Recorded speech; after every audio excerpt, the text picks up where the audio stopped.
శ్రీ గురుభ్యో నమః. నేటి వక్త పరిచయం. డాక్టర్ గరికిపాటి గురజాడ గారు.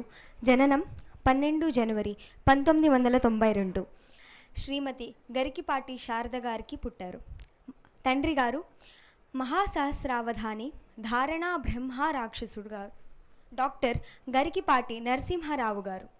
భార్య శ్రీమతి గరికిపాటి మౌనిక గారు. విద్యా అర్హతలు ఎంఏ, ఎంఫిల్, పిహెచ్డి. వృత్తి సహాయ ఆచార్యులు, శాఖాధ్యక్షులు, తెలుగు శాఖ, ఆంధ్రప్రదేశ్ కేంద్రీయ విశ్వవిద్యాలయం అనంతపురం. పురస్కారాలు: తెలుగు కళా సమితి బహ్రెయిన్ ఆధ్వర్యంలో స్వర్ణహార బహుకరణ 2024లో, 2023లో ఆంధ్ర విశ్వ కళా పరిషత్ సెంటర్ ఫర్ ఎమోషనల్ ఎడ్యుకేషన్ సంయుక్త నిర్వహణలో గాంధీయన్ స్టడీస్ సెంటర్ ఆంధ్ర విశ్వవిద్యాలయం విశాఖపట్టణం వేదికగా ఆధ్యాత్మిక శాస్త్రవేత్త పురస్కారం. 2022లో పిహెచ్డిలో అత్యుత్తమ పరిశోధనకు గాను కేంద్ర మానవ వనరుల శాఖామాత్యులు శ్రీ ధర్మేంద్ర ప్రధాన్ గారి చేతుల మీదుగా కె కామేశ్వరీ దేవి స్మారక స్వర్ణ పతక బహూకరణ. 2015లో ఎంఫిల్ తెలుగులో హైదరాబాద్ కేంద్రీయ విశ్వవిద్యాలయ ప్రథమ స్థానం. 2014లో ఐఎంఏ తెలుగు 5 ఏళ్ల కోర్సులో ప్రథమ స్థానం సాధించినందుకు అప్పటి ఉమ్మడి తెలుగు రాష్ట్రాల గవర్నర్ గారు శ్రీ నరసింహన్ గారి చేతుల మీదుగా స్వర్ణ పతక బహూకరణ. 2014లో సిలికానాంధ్ర టీవీ9 వారు సంయుక్తంగా నిర్వహించిన తెలుగాట పోటీ ద్వితీయ ప్రకటనలో ద్వితీయ స్థానం మరియు 25,000 నగద బహుమతి. ఐఎంఏ తెలుగు 5 ఏళ్ల కోర్సులో ప్రథమ స్థానం సాధించినందుకు జవహర్లాల్ నెహ్రూ మెమోరియల్ ఫండ్ నుంచి ప్రతిభా పురస్కారం 2014లో. 2009లో హైదరాబాద్ కేంద్రీయ విశ్వవిద్యాలయం ఐఎంఏ తెలుగు సెమిస్టర్ పరీక్షలో ప్రథమ స్థానం సాధించినందుకు అప్పటి reserve bank governor Shri Duvvuri Subbarao గారు చేతుల మీదుగా ప్రతిభా పురస్కారం. 2009లో హైదరాబాద్ కేంద్రీయ విశ్వవిద్యాలయం ఐఎంఏ తెలుగుకి నిర్వహించిన ప్రవేశ పరీక్షలో ద్వితీయ స్థానం సాధించినందుకు అప్పటి భారత రాష్ట్రపతి శ్రీ ఏపీజే అబ్దుల్ కలాం గారి చేతుల మీదుగా ప్రతిభా పురస్కారం. 2015 వైకుంఠ ఏకాదశి మొదలుకొని నేటి వరకు ఆధ్యాత్మిక, సాహిత్య, వ్యక్తిత్వ వికాస అంశాలపై 275కి పైగా ప్రవచనాలు, ప్రచురణలు. 2020లో మన చరిత్ర, వ్యక్తిత్వ వికాసం. 2022లో ఆంధ్ర మహాభారత ఆధునిక జీవితం. ధన్యవాదాలు.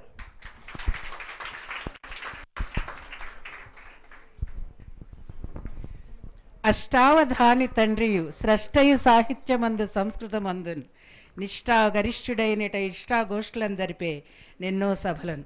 అటువంటి చిరంజీవిని ఆశీర్వదించవలసిందని ఇందాకే చెప్పింది. అచ్చట పుట్టిన చివురు కొమ్మైన చావ అని. అటువంటి అద్భుత హాస్యంతో కూడిన ఎన్నో మల్లెపూల జల్లులు మనందరి మీద పడి ఇక్కడ ఎన్నో 20 ఏళ్ల నుండి కూడా అటువంటి వాళ్ళ కుమారుడు కాబట్టి ఏమీ తగ్గకుండా నెక్స్ట్ జనరేషన్లో నేనున్నానంటూ వచ్చారు. మాతృదేవో భవ, పితృదేవో భవ, ఆచార్య దేవో భవ. ఒడిలో పండిన వేళ, ఒడిలో పండిన వేళ రామ కథలు ఊహూయంచును కొట్టగా బడివై నేర్పితివమ్మ. ఒడిలో పండిన వేళ రామ కథలు ఊహూయంచును కొట్టగా బడివై నేర్పితివమ్మ. ఆది గురువై బంగారు కలన ఆ గడియల్ నేడు మరల్పలేను, ఆ గడియల్ నేడు మరల్పలేను.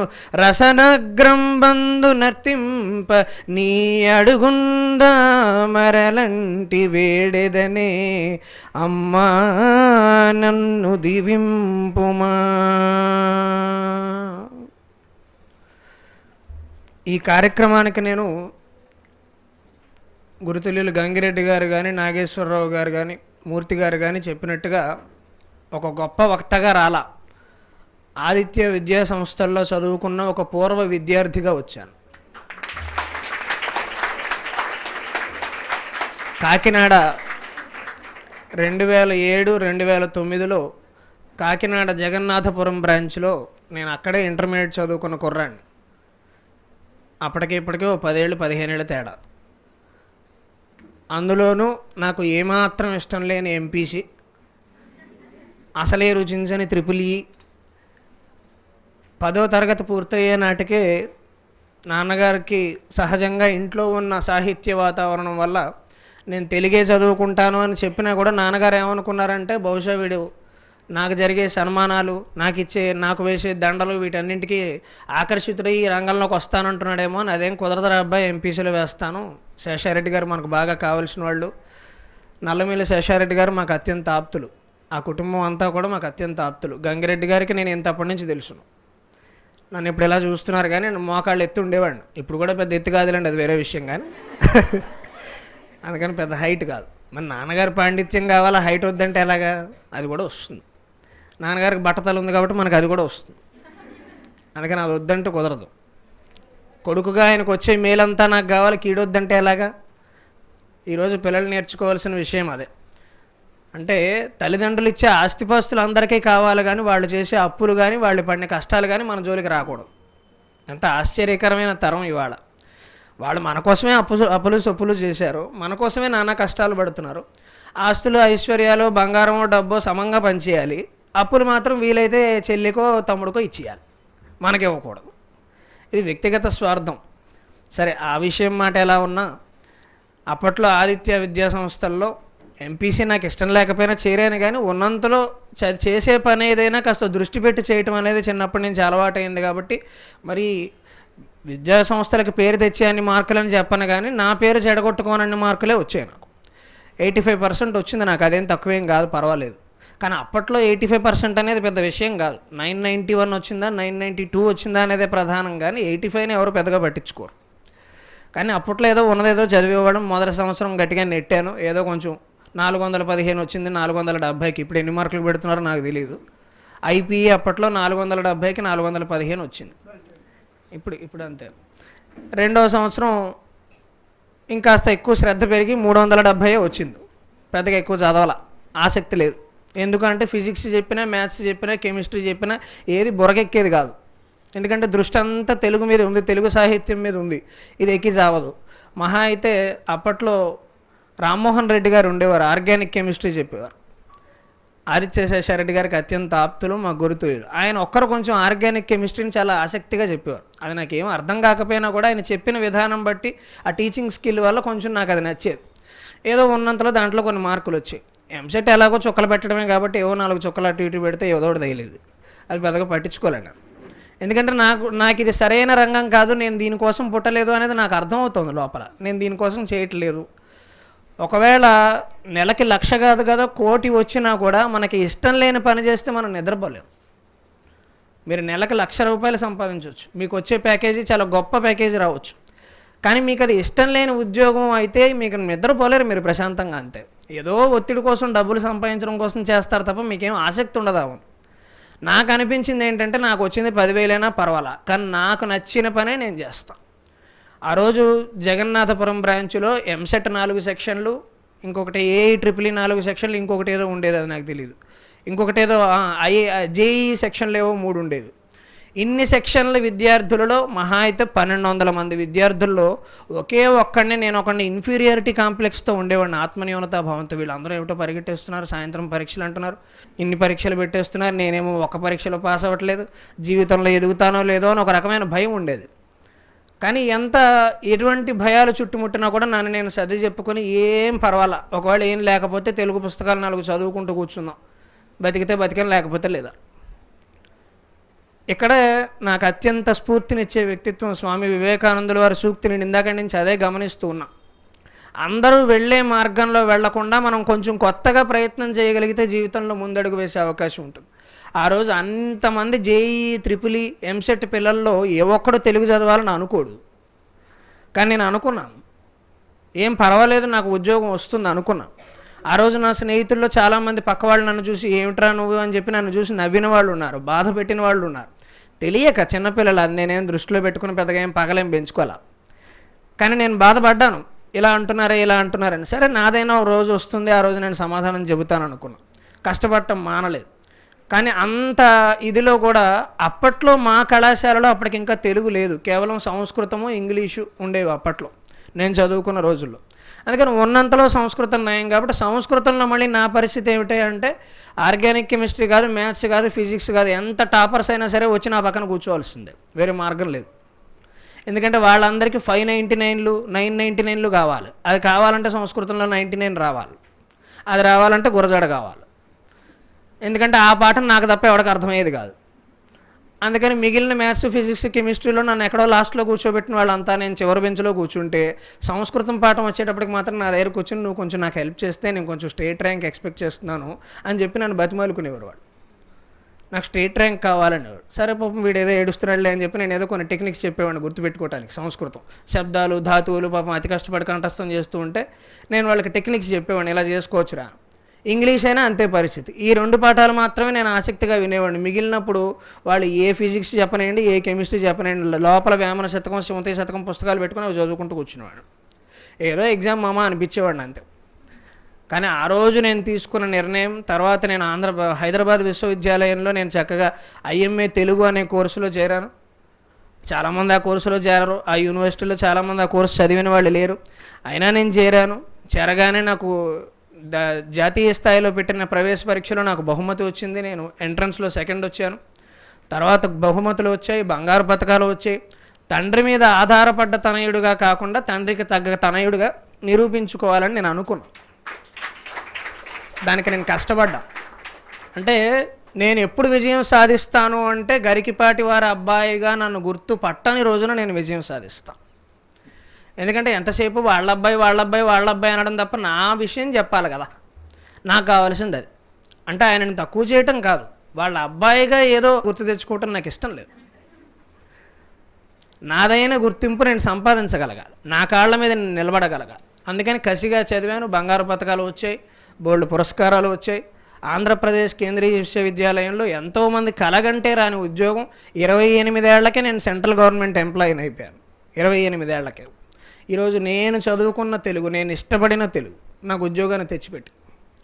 దానివల్ల నేను మీకు చెప్పాలనుకునేది ఏంటి అంటే మనకి ఇష్టమైన పని చేస్తే ఇక్కడ ఉన్న ఆడపిల్లల్లో ఒక్క అమ్మాయి అయినా ఇంతకంటే భిన్నంగా ఆలోచించి అందరూ చేసే పని నేను చెయ్యను, గొర్రెల మందలాగా అందరూ వెళ్ళిన మార్గంలో నేను వెళ్ళను, నేను మరొక మార్గంలోనే వెడతాను. గొర్రెల మందని ఎందుకంటారు అందరినీ? అన్ని గొర్రెలు పెడుతూ ఉంటే ఒక గొర్రె కొద్దిగా కాళ్ళు కదిపి ఒక పక్కకు దూకింది అనుకోండి, అన్ని గొర్రెలు దానికి వచ్చేవన్నీ కాలుగా పక్కకు దూకుతుంది, పక్కకు దూకుతుంది. ఎందుకు చేస్తుందో తెలియదు. అదేదో దానికేదో దొరద వచ్చింది, ఊరికే దూకింది అది పక్కకి. మిగిలిన వాటికి తెలియదు, అదే మందులో దూకుతూ ఉంటుంది. అందరూ ఎంపీసీ అంటే అందరూ ఎంపీసీ, అందరూ సాఫ్ట్వేర్ ఇంజనీర్లు అయిపోవాలంటే అందరూ సాఫ్ట్వేర్ ఇంజనీర్, అందరూ డాక్టర్లు అయిపోవాలంటే అందరూ డాక్టర్లు అవుతున్నారు కదా, మనం ఇంకొకటి ఎందుకు అవ్వకూడదు అనే ఆలోచన చేసిన వాళ్ళకి తొందరగా ఉద్యోగం వస్తుంది, తొందరగా జీవితంలో మెరుగ్గా స్థిరపడతారు.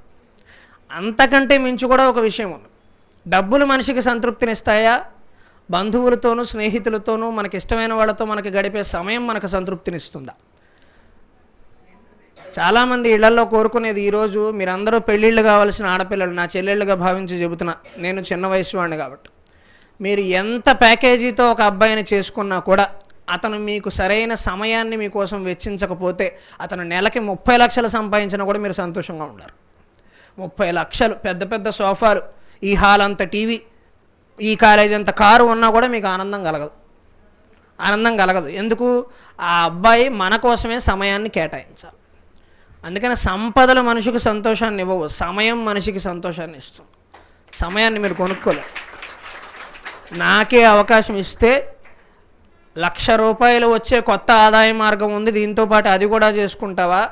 లేకపోతే నీకెంతో ఇష్టమైన నీ శ్రీమతితో ఒక 10 నిమిషాలు కాఫీ తాగుతావా అంటే నేను 1 కోటి రూపాయలు వదిలేసైనా కాఫీ తాగడాన్ని ఇష్టపడతాను. 1 కోటి రూపాయలు వదిలేస్తాను దానికోసం. నేను మొహమాటం లేకుండా చెబుతున్నా. నాకు ప్రభుత్వ ఉద్యోగం వచ్చాక నేను ఇలా ప్రవచనాలకి, ఇంతకుముందు నాకు ఉద్యోగం రాకముందు నేను ప్రవచనం చెప్పేటప్పుడు పారితోషికాలు తీసుకునేవాడు. పారితోషికం అంటే రెమ్యూనరేషన్, హానరోరియం అది తీసుకునేవాడు. కానీ నాకు ఎప్పుడైతే గవర్నమెంట్ ఉద్యోగం వచ్చిందో నేను హానరోరియం తీసుకోను అని చెప్పి వేదిక మీద ప్రకటించేసాను. ఏం చెప్పినా ఉచితంగానే చెబుతానని ప్రకటించాను. ఎందుకు? అక్కడి నుంచి మనకు వచ్చే ఆదాయం చాలు. ఎంతైతే సరిపోతుంది? నెలకి 2 కోట్లు వస్తే సరిపోతుందా? నెలకు 2 కోట్లు సరిపోతుందా? 10 లక్షలు వచ్చేవాడు ₹1,00,000 ఆలోచిస్తాడు. 2 కోట్లు వచ్చేవాడు దేనికి ఆలోచిస్తాడు? 100 కోట్లు ఎలా సంపాదించాలని ఆలోచిస్తాడు. 100 కోట్లు వచ్చినవాడు అంబానీకి వచ్చినంత పేరు నాకు రావాలని ఆలోచిస్తాడు. వాడు మామూలు షాంపూ రుద్దుకోడు, ఎక్కడో సౌత్ ఆఫ్రికా నుంచి డబ్బాలో తెప్పించుకుని ₹1,00,000 షాంపూ వాడతాడు. దానివల్ల కూడా జుట్టు ఊడిపోతుంది. జుట్టు ఊడకుండా ఉండదు, జుట్టు ఊడిపోతుంది. ఎందుకు ఊడిపోతుంది? మానసిక ఒత్తిడి. నీకు స్ట్రెస్ లేకపోతే ఊడదు. జుట్టుకు ఒకటే మార్గం, నాకు కూడా ఊడిపోతాం, చేసేదేమీ లేదు. కాకపోతే దాని గురించి బెంగ పెట్టుకోవద్దు. బెంగ పెట్టుకోవటం వల్ల ఏడాది తర్వాత ఊడాల్సింది ఇవాళే ఊడిపోతుంది. రాలేదు, ఎలాగో రాలుతుంది, పోనిద్దు. బట్టతల వచ్చినా, బాణపొట్ట పెరిగినా, అమ్మాయి లావ్ అయిపోయినా, ఇష్టపడిపోయే భర్త ఉంటే చూడండి, వాడిని చేసుకోండి పెళ్ళి. ఎందుకు? ఈ శారీరక ఆకర్షణలు మహా అయితే ఒక 10 ఏళ్ళు ఉంటాయమ్మా. ఆలోచించండి, మీరు కూడా అర్థమవుతుంది. ఈ ఫిజికల్ అట్రాక్షన్ అనేది ఒక 10 ఏళ్ళు ఉంటుంది, తర్వాత ఉండదు. అప్పుడంతా బాగానే మాట్లాడతారు, నేను చూడకుండా ఉండలేను, రోజు నీతో కాఫీ తాగాలనిపిస్తుంది, కబుర్లు బాగానే చెప్తారు. అదే కబుర్లు 2 పిల్లలు పుట్టాక చెప్పమానండి, ఎవరినైనా చూద్దాం, ఎవ్వరూ చెప్పరు. అది ఆలోచించుకోవాలి, మనం దీర్ఘమైన ప్రణాళిక వేసుకోవాలి. ఎవరైనా అబ్బాయి మీ దగ్గరికి వచ్చి మా అమ్మా నాన్నల కంటే నాకు నువ్వే ఇష్టమో అన్నాడంటే వాడిని మించిన పచ్చి మోసగాడు ఈ ప్రపంచంలో ఇంకొకటి లేడు. పచ్చి మోసగాడు వాడు.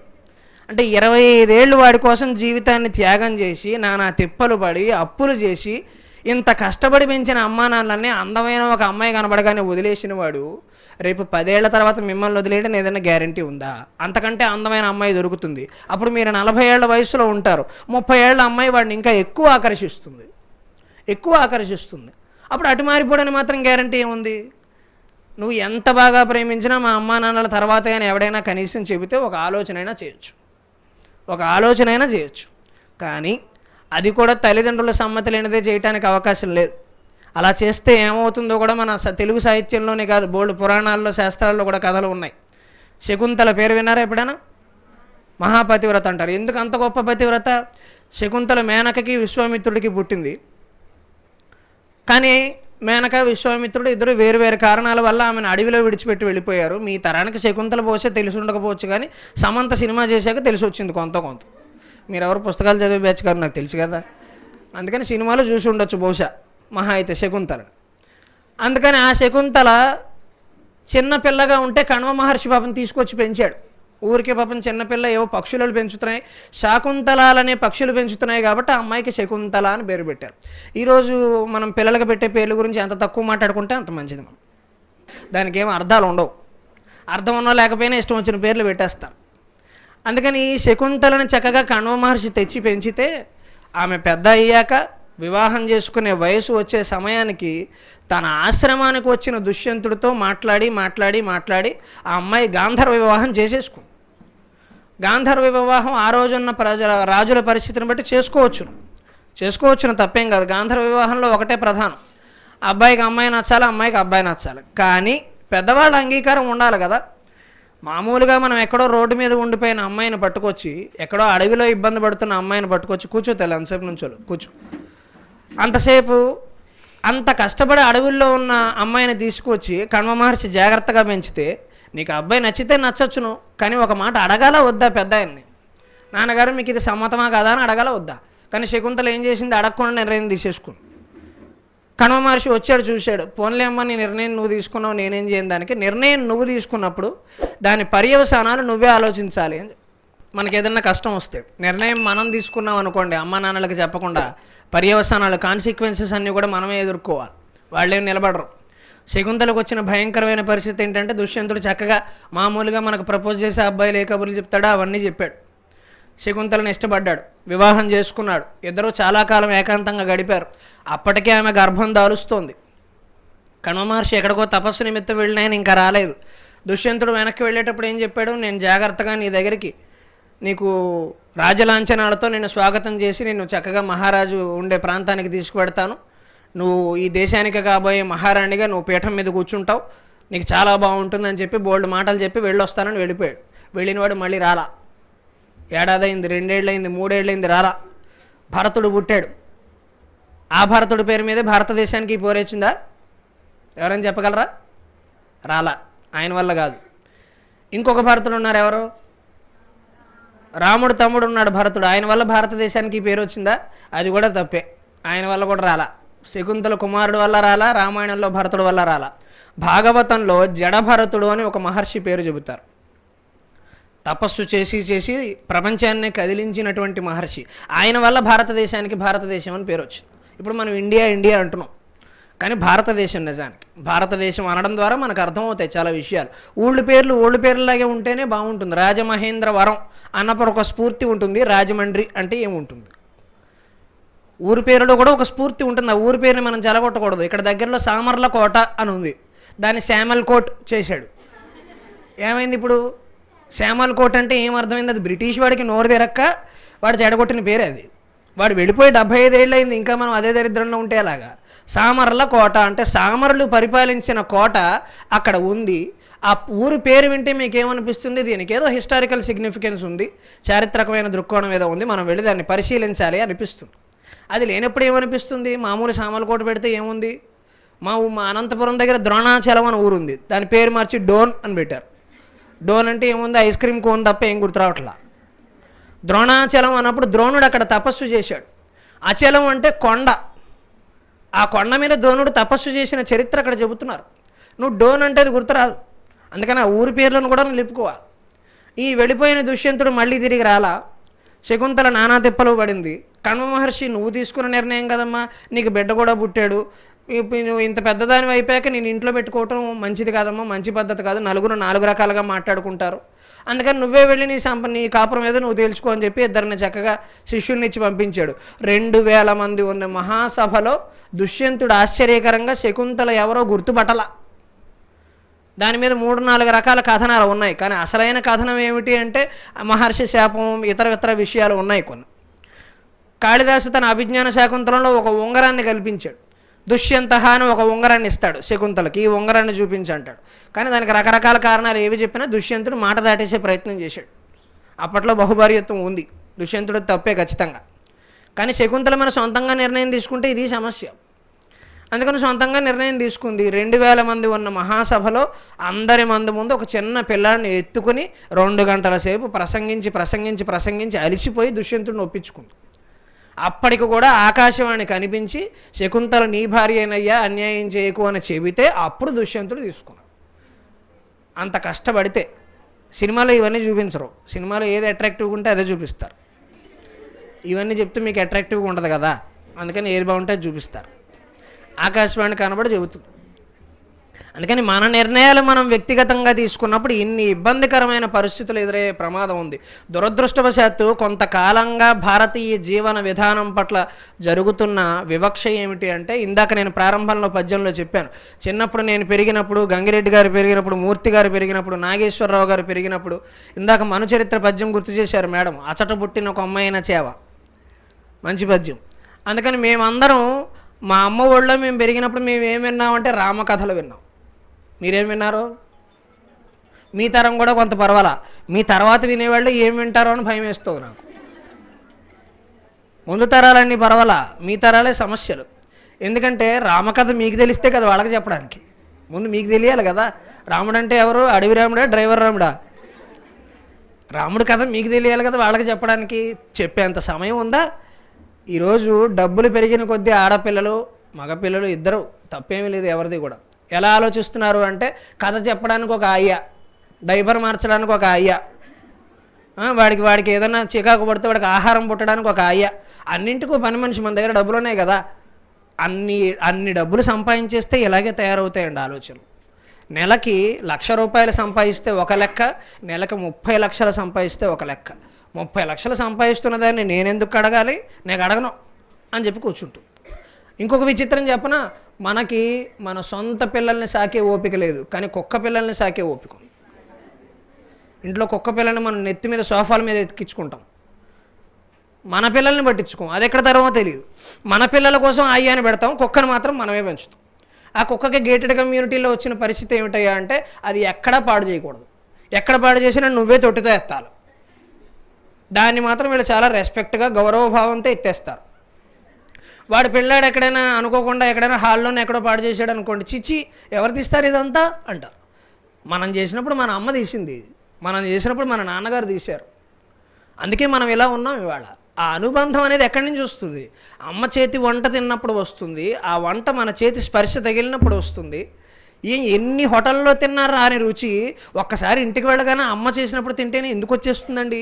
వాడు వేసినన్ని పోపు పదార్థాలు ఆవిడ వేయదు, వాడు వేసినన్ని మసాలాలు ఆవిడ వేయదు, ఇంట్లో ఉండే సామాన్లు తక్కువ. ఏం చేయకుండా అంత రుచి ఎక్కడి నుంచి వచ్చేస్తుందండి? స్పర్శ వల్ల వస్తుంది. పైగా అమ్మ వండేటప్పుడు నా బిడ్డకి ఇది కలిసి రావాలి, నా బిడ్డ నాలా ఇంట్లో ఉండిపోకుండా మంచి ఉద్యోగం చేసుకోవాలి, అంట్లతో మొత్తం కూర్చోకూడదు, ఏదైనా మంచి ఉద్యోగం చేయాలి, ఇటువంటి ఆలోచనతో అమ్మ వండి పెడుతుంది నా బిడ్డకి కలిసి రావాలని. అది వండి పెట్టాలి. కానీ ఈరోజు దానికి ఓపిక లేదు. పని మనిషి వచ్చింది, వంట మనిషి. ఆశ్చర్యకరమైన భారతీయ జీవన విధానంలో అప్పట్లో రుబ్బురోలు తెలుసా ఎలా ఉండేవో? అంత పెద్దది ఉండేది. అప్పట్లో ఎలా ఉండేది అంటే రుబ్బురోలు పెద్దగా ఉండేది, రుబ్బేవాళ్ళు సన్నగా ఉండేవారు. తర్వాత ఏమైంది? రుబ్బురోలు సన్నగా అయిపోయింది, రుబ్బేవాళ్ళు లావైపోయారు. ఎందుకు? మిక్సీ వచ్చింది. మిక్సీ వచ్చి దాన్ని స్విచ్ చేసి కూర్చోవటమే. స్విచ్ చేసాక ఏం చేస్తావు నువ్వు? స్విచ్ చేసి కూర్చోవటమే, ఫోన్ చూసుకోవటమే, ఇంకేముంది? అది అయ్యేదాకా ఫోన్ చూసుకుంటూ ఉండడమే. ఓ డాక్టర్ గారి దగ్గరకు ఓ పేషెంట్ వచ్చి మా అబ్బాయికి విచిత్రమైన వ్యాధి వచ్చిందని అన్నాడు. ఏమిటి అన్నట్టు అంటే, ఎంతసేపు నిద్రపోయినా పొద్దున్న లేచిన దగ్గర నుంచి చెయ్యి ఎప్పుడు ఇలాగే అంటూ ఉన్నాడండి. అదేమిటో అంటే అలా అంటున్నాడు ఏమిటమ్మా అని చూస్తే, ఒకవేళ డబ్బులు కానీ లెక్క పెడుతున్నాడేమో, అది మంచి పద్ధతి, భవిష్యత్తులో వాళ్ళు డబ్బులు సంపాదిస్తాడు, దానికేం ప్రాబ్లం లేదమ్మా అన్నాడు. అలా కాదండి, ఇలా అంటున్నాడు అంట. ఇలా ఎందుకు అంటున్నాడు అన్నట్టు. ఆవిడ ఇంకా పాపం ఆలోచించింది. రుద్రాక్షమాల మనం జపం చేసేటప్పుడు ఇలా అంటాం కదా, ఈ జనరేషన్లో చేసేవాళ్ళు ఎవరు లేరులే కానీ చెప్తున్నా ఊరికే మొహమాటానికి. ఇలా అంటాం కదా, బహుశా రుద్రాక్షమాల ఏమన్నా జపిస్తున్నాడేమో అంటే అంత సీన్ ఏమీ లేదండి. ఫోన్ ఇలా అని వాడికి అలవాటు అయిపోయింది. ఈరోజు మన అందరికీ ఉన్న సమస్య అదే. పబ్జీ వచ్చాక జరిగింది ఏంటో మనం చూసాం. ఫోన్ వాడటం వల్ల మనం కోల్పోతున్నది ఏమిటో చూసాం. అంటే ఇన్ని పని మనుషుల్ని పెట్టుకుని మన పనులన్నీ అవతల వాళ్ళకి అప్పగించి మనం ప్రొడక్టివ్గా నాణ్యతతో మనం చేస్తున్న పని ఏంటండి? అబ్బాయి అమ్మాయి కూర్చొని మాట్లాడుకుంటారా, ప్రేమగా 4 కబుర్లు చెప్పుకుంటారా? దానికోసం అయితే 100 పని మనుషులను పెట్టినా తప్పులేదు, వదిలేసేయండి పోని. మీరు కూర్చొని మాట్లాడుకుంటారా? ఏం చేస్తారండి? వారి ఫోన్ వారు చూసుకుంటారు, మీ ఫోన్ మీరు చూసుకుంటారు. దీనికోసం ఇన్ని పనులు మానేయాలా? అసలు భారతీయమైన జీవన విధానంలో జిమ్ అనే కాన్సెప్టే లేదు. జిమ్ అనేది లేదు మన భారతీయమైన జీవన విధానంలో. మనం ఇంట్లో చేసుకునే పనులతోటే, ఆడపిల్లలకు ఆడపిల్లల పనులు, మగపిల్లలకు మగపిల్లల పనులతోటే మన జీవితం అంతా అయిపోయేది హాయిగా. వాళ్ళందరూ మనకంటే ఫిట్గా ఉన్నారు, షుగర్ లేదు, బీపీ లేదు, నడుం చక్కగా సన్నగా ఉంది, లావుగా లేరు. పెద్దవాళ్ళు ఎవరికి మగవాళ్ళు ఎవరికి పొట్టలు రాలేదు, ఇంత బట్టతలలు రాలేదు, ఇంత ఒత్తిడి లేదు. ఎందుకని? వాళ్ళు చేతి పనులు, శరీరాన్ని శ్రమ పెట్టారు, మనసును ఉత్సాహంగా ఉంచారు. మనం ఏం చేస్తున్నాం? శరీరాన్ని బాగా సుఖపెట్టాం, మనసును పరిగెట్టిస్తాం. Vice versa. మనం చేయాల్సింది ఏంటి అంటే శరీరాన్ని పరిగెట్టించాలి, మనసును లైట్గా ప్రశాంతంగా పెట్టుకోవాలి. కానీ మనం శరీరాన్ని సుఖపెడుతున్నాం, 24 గంటలు కూర్చునే ఉంటాం. మనం కూర్చుంటాం, ఫోన్ చూసుకుంటూ ఉంటాం, మనసును పరిగెట్టిస్తాం. రెండూ వైస్ వర్స. కృత్రిమ మేధ, ఆర్టిఫిషియల్ ఇంటెలిజెన్స్ వచ్చాక ఇంకా దరిద్రం అయిపోయింది. ఇన్ని రోజులు ఏమనుకునేవాళ్ళం? మనిషికి శరీరానికే ఫిజికల్గా ఎక్సర్సైజ్ లేదు, కానీ మానసికంగా బాగానే ఉన్నాడులే, మల్టీ టాస్కింగ్ అలవాటు చేసుకున్నాడులే అనుకుంటాం. అంటే ఒకే కంప్యూటర్లో 4-5 ట్యాబ్లు ఓపెన్ చేసుకుని మనం ఎలా పని చేస్తామో, ఒకే మనిషి 4-5 కంప్యూటర్లు చూస్తూ ఒకేసారి 5 పనులు చేసేస్తున్నాడు. ఇప్పుడు ఎంత బాగా మెదడు చాలా చురుగ్గా పనిచేస్తుంది అనుకున్నాం. ఇప్పుడు artificial intelligence, chat GPT, Gemini వంటి యాప్స్ వచ్చాక అది కూడా సర్వనాశనమే. ఎందుకు? మామూలుగా లీవ్ లెటర్ రాసే అబ్బాయిలు అమ్మాయిలు కూడా చాట్ జీపీటీకి ఇచ్చి ఒక లీవ్ లెటర్ రాయి అంటే రాసి పెడు. లవ్ లెటర్ కూడా రాయడు, ఒక లవ్ లెటర్ రాయి అంటే రాసి పెడు. ఒక కవిత చెప్పు అంటే అదే చెబుతుంది. కనీసం మనం కవిత రాసినప్పుడు 4 పదాలన్నా ఆలోచించాం, అది లేదా? ఇప్పుడు దానికే ఇచ్చేసాం మొత్తం. అన్నింటికీ డెలివరీ యాప్స్ వచ్చేసాయి,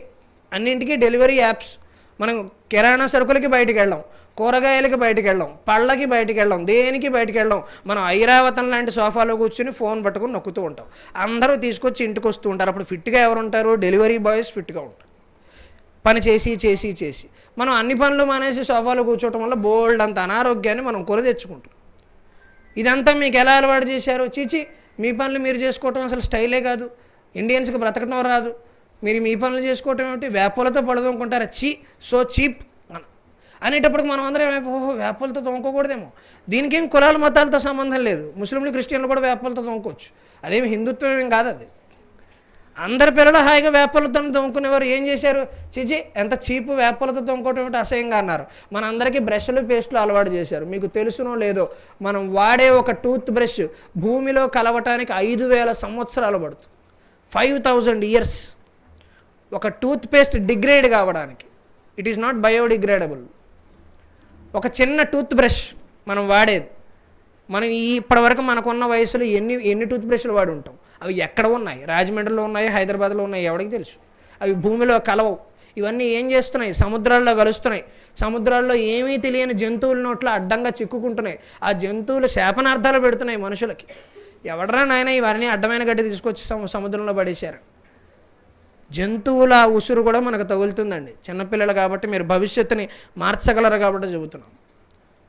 అందుకే ప్లాస్టిక్కి దూరంగా ఉండగలగాలి. ఎంతో కొంత ప్రయత్నం చేయాలి. నా సీసా నేను తెచ్చుకోలే హైదరాబాద్ నుంచి, అనంతపురం నుంచి, రైల్లోనూ కొనుక్కోను, బయట కొనుక్కోను. నా సీసా నేను పట్టుకెళ్తున్నాను, ఎక్కడికి వెళ్తే అక్కడికి. బరువే మోస్తాం. ఒక జీవి పడే వేదన కంటే మంచిదే కదా. ఒక పెద్ద తిమింగలం నోట్లో ఒక ప్లాస్టిక్ సీసా వెళ్ళిపోతే అది పడే వేదన ఎంత ఉంటుంది? అక్కడికి మూర్తి గారు వెళ్ళి వైద్యం చేయగలరా? చేయలేరు కదా. మరి అందుకని ఏం చేస్తాం? పరిస్థితి ఆ జంతువు మనం తిట్టుకుంటుంది, ఎవడరా నాయన ఈ సీసా పడేసింది సముద్రంలో. అది పడే బాధ కంటే మన బాధనై, అది పడే బాధ కంటే మన బాధనై. వీలైనంత మీరు ప్రపంచాన్ని మార్చలేరు, గుర్తుపెట్టుకోండి. నాలా మాట్లాడే అవకాశం వస్తే వేదిక మీద మాట్లాడచ్చమ్మా, కానీ చేసే అవకాశం వచ్చినప్పుడు నేను ప్రపంచాన్ని మార్చేస్తా, అందరూ మారాలి, ఇటువంటివి పెట్టుకోకండి. పెద్ద పెద్ద పనులు పెట్టుకోండి. మీరు మారండి ముందు. మీరు మారితే తప్పనిసరిగా మీ స్నేహితురాల మీద మీ ప్రభావం పడుతుంది. మీరు ఏం చెప్పొద్దండి, ఇలా చేయవే, ప్లాస్టిక్ మానేవే, ఏం చెప్పొద్దండి. మీరు మానేయండి. నేను వాడినే, నాకు ఇబ్బంది, నాకేమనుకోక. ఆ తిమింగలం చూస్తే నా చెల్లిలాగా అనిపిస్తుంది నాకు, నేను చేయను, ఏమనుకోక దయచేసి. ఆవులు తినేస్తాయి, రోడ్డు మీద ప్లాస్టిక్ కాగితాలు పడేస్తే, ప్లాస్టిక్ కవర్లు పడేస్తే ఆవులు తినేస్తున్నాయి, వాటికి తెలియక ఆహారం లెక్క. అందుకని నేను చేయను, ఏమనుకోకంటే చూసి మీ స్నేహితురాలు కూడా మారిపోతుంది. మీరు మార్చాలనుకోవద్దండి. మనం అందరం ఒకేసారి మారిపోదాం. ఏం మారుతారు? ఏం మారరు, ఎక్కడికి మారరు. అది అయ్యే పని కాదు. ఆర్టిఫిషియల్ ఇంటెలిజెన్స్ వచ్చాక మన జీవితం అంత కృత్రిమంగా తయారైపోయింది. ఒక్క పని కూడా మనం చేసేది ఫిజికల్గా మనం చేయవలసిన హార్డ్ వర్క్, శారీరకంగా మనం పడవలసిన శ్రమ ఏది మనం పడటం లేదు. మానసికంగా ఆర్టిఫిషియల్ ఇంటెలిజెన్స్ వచ్చాక అది మానేసాము. కనీసం కంప్యూటర్లో టైప్ చేయడం కూడా పోయి ఇప్పుడంతా వాయిస్ కమాండ్ వచ్చేసింది. అంటే మనం కూర్చున్న చోటనే మనం కమాండ్ ఇస్తాం. అలెక్సా బద్ధకంగా ఉంది, ఒక పాట పెట్టు అంటే పెడుతుంది. ఈ సృష్టిలో మాట వినే ఆడవాళ్ళు ఇద్దరు, ఒకటి అలెక్సా, 2 సిరి. మిగిలిన వాళ్ళు ఎవరు వెళ్ళరు. వాళ్ళ మాటే మనం వినాలి. అందుకని అలెక్సా చెప్పింది వింటుంది మాట. అంటే ఆ పాట కనీసం మనం ఫోన్తో చేతితో టైప్ చేసే ఓపిక కూడా లేదు. రిమోట్ వచ్చాక సోఫాలోంచి లేచి, అంతకుముందు టీవీలకి కనీసం వెళ్ళి నొక్కేవాడు, ఇప్పుడు అది కూడా లేదు. ఎక్కడ కూర్చుంటే అక్కడ రిమోట్. మీరు చూసారో లేదో, సీలింగ్ ఫ్యాన్కి కూడా రిమోట్ వచ్చేసింది. ఈ మనిషి మరి దేనికి లేస్తాడండి ఇంతకీ సోఫాలోంచి? ఫ్యాన్కి లేవడు, టీవీకి లేవడు, దేనికి లేవడు, చదువుకి లేవడు, బయటికి వెళ్ళడానికి లేవడు, మరి దేనికి లేస్తాడండి? మరి 40 ఏళ్లకే ఆయుర్దాయం తగ్గిపోతుందంటే తగ్గదా మరి? మీ ప్రిన్సిపల్ గారు గంగిరెడ్డి గారు వయసు అడగండి ఎంతో.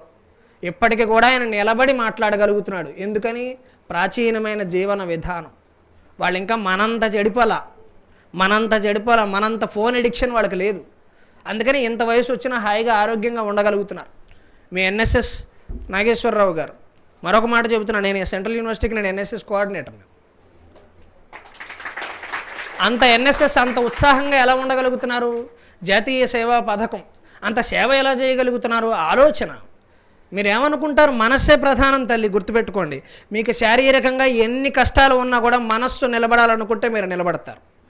2 నెలల తర్వాత తగ్గవలసిన కాలు, నేను 1 నెల రోజులకే లేచి కూర్చుంటా అంటే లేచి కూర్చుంటారు. మీరు డాక్టర్ గారు చెప్తారు, కాలు విరిగిందమ్మా, 2 నెలలు పడుతుంది నువ్వు లేవటానికి, కాస్త విశ్రాంతి తీసుకో అంటారు. కానీ మనం 1 నెల రోజులకే కాలేజీకి వచ్చేస్తాం. ఎలా వస్తాం? డాక్టర్ గారు 2 నెలలు అని చెప్పారు కదా, లాజిక్ ప్రకారం నువ్వు అన్ని ట్యాబ్లెట్లు వాడాలి కదా, అంత తొందరగా ఎలా వచ్చావు కాలేజీకి? ఫ్రెండ్స్ని కలవాలి. వాళ్ళందరూ ఎంజాయ్ చేసేస్తున్నారు, నేను చేయట్లేదు. ఏదో కలవగానే వాళ్ళు అయ్యో ఏమైంది అని మన మీద సింపతి చూపించాలి. అందరూ అడగంగానే మనం కథ చెప్పాలి. ఏం జరిగిందంటే అని స్టార్ట్ చేసి మనం కథ అంతా చెప్పాలి. ఇక్కడ ఇది ఒక ఉత్సాహం. ఒక 5 రోజులు నేను అలా పెడుతుంటే పెద్ద లారీ గుద్ద అయిపోతుంటే నేను పక్కకు వచ్చి తప్పించుకున్నాను తెలుసా, అసలు మా అమ్మ చేసిన పూజ వల్ల కానీ అని చెప్పింది సార్. ఇంత చెబితే మనకు ఒక ఉత్సాహం. ఇది చిన్నపిల్లల మనస్తత్వం, అదేం తప్పేం కాదమ్మా. కానీ ఎదిగే కొద్దీ అదే ప్రమాదం. ఒకడ మన మీద జాలి చూపించాలని మనం అనుకోవద్దు. ఒకడు మనని అసూయపడాలని బతకండి. మన ఎదుగుదల చూసి పక్కవాడు జెలసీ ఫీల్ అవ్వాలి. ఏమి ఎదిగేడ్రా వాడు అనుకోవాలి. ఈరోజు నేను అది అనుభవిస్తున్న గర్వంగా చెబుతున్నా.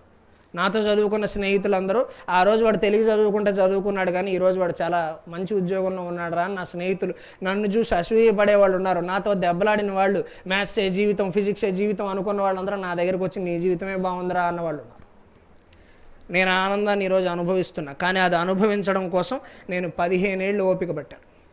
15 ఏళ్ళు ఓపిక పట్టాను. నా పని నేను చేసుకున్నా. ఎవరు ఏమన్నా పట్టించుకోవాలి.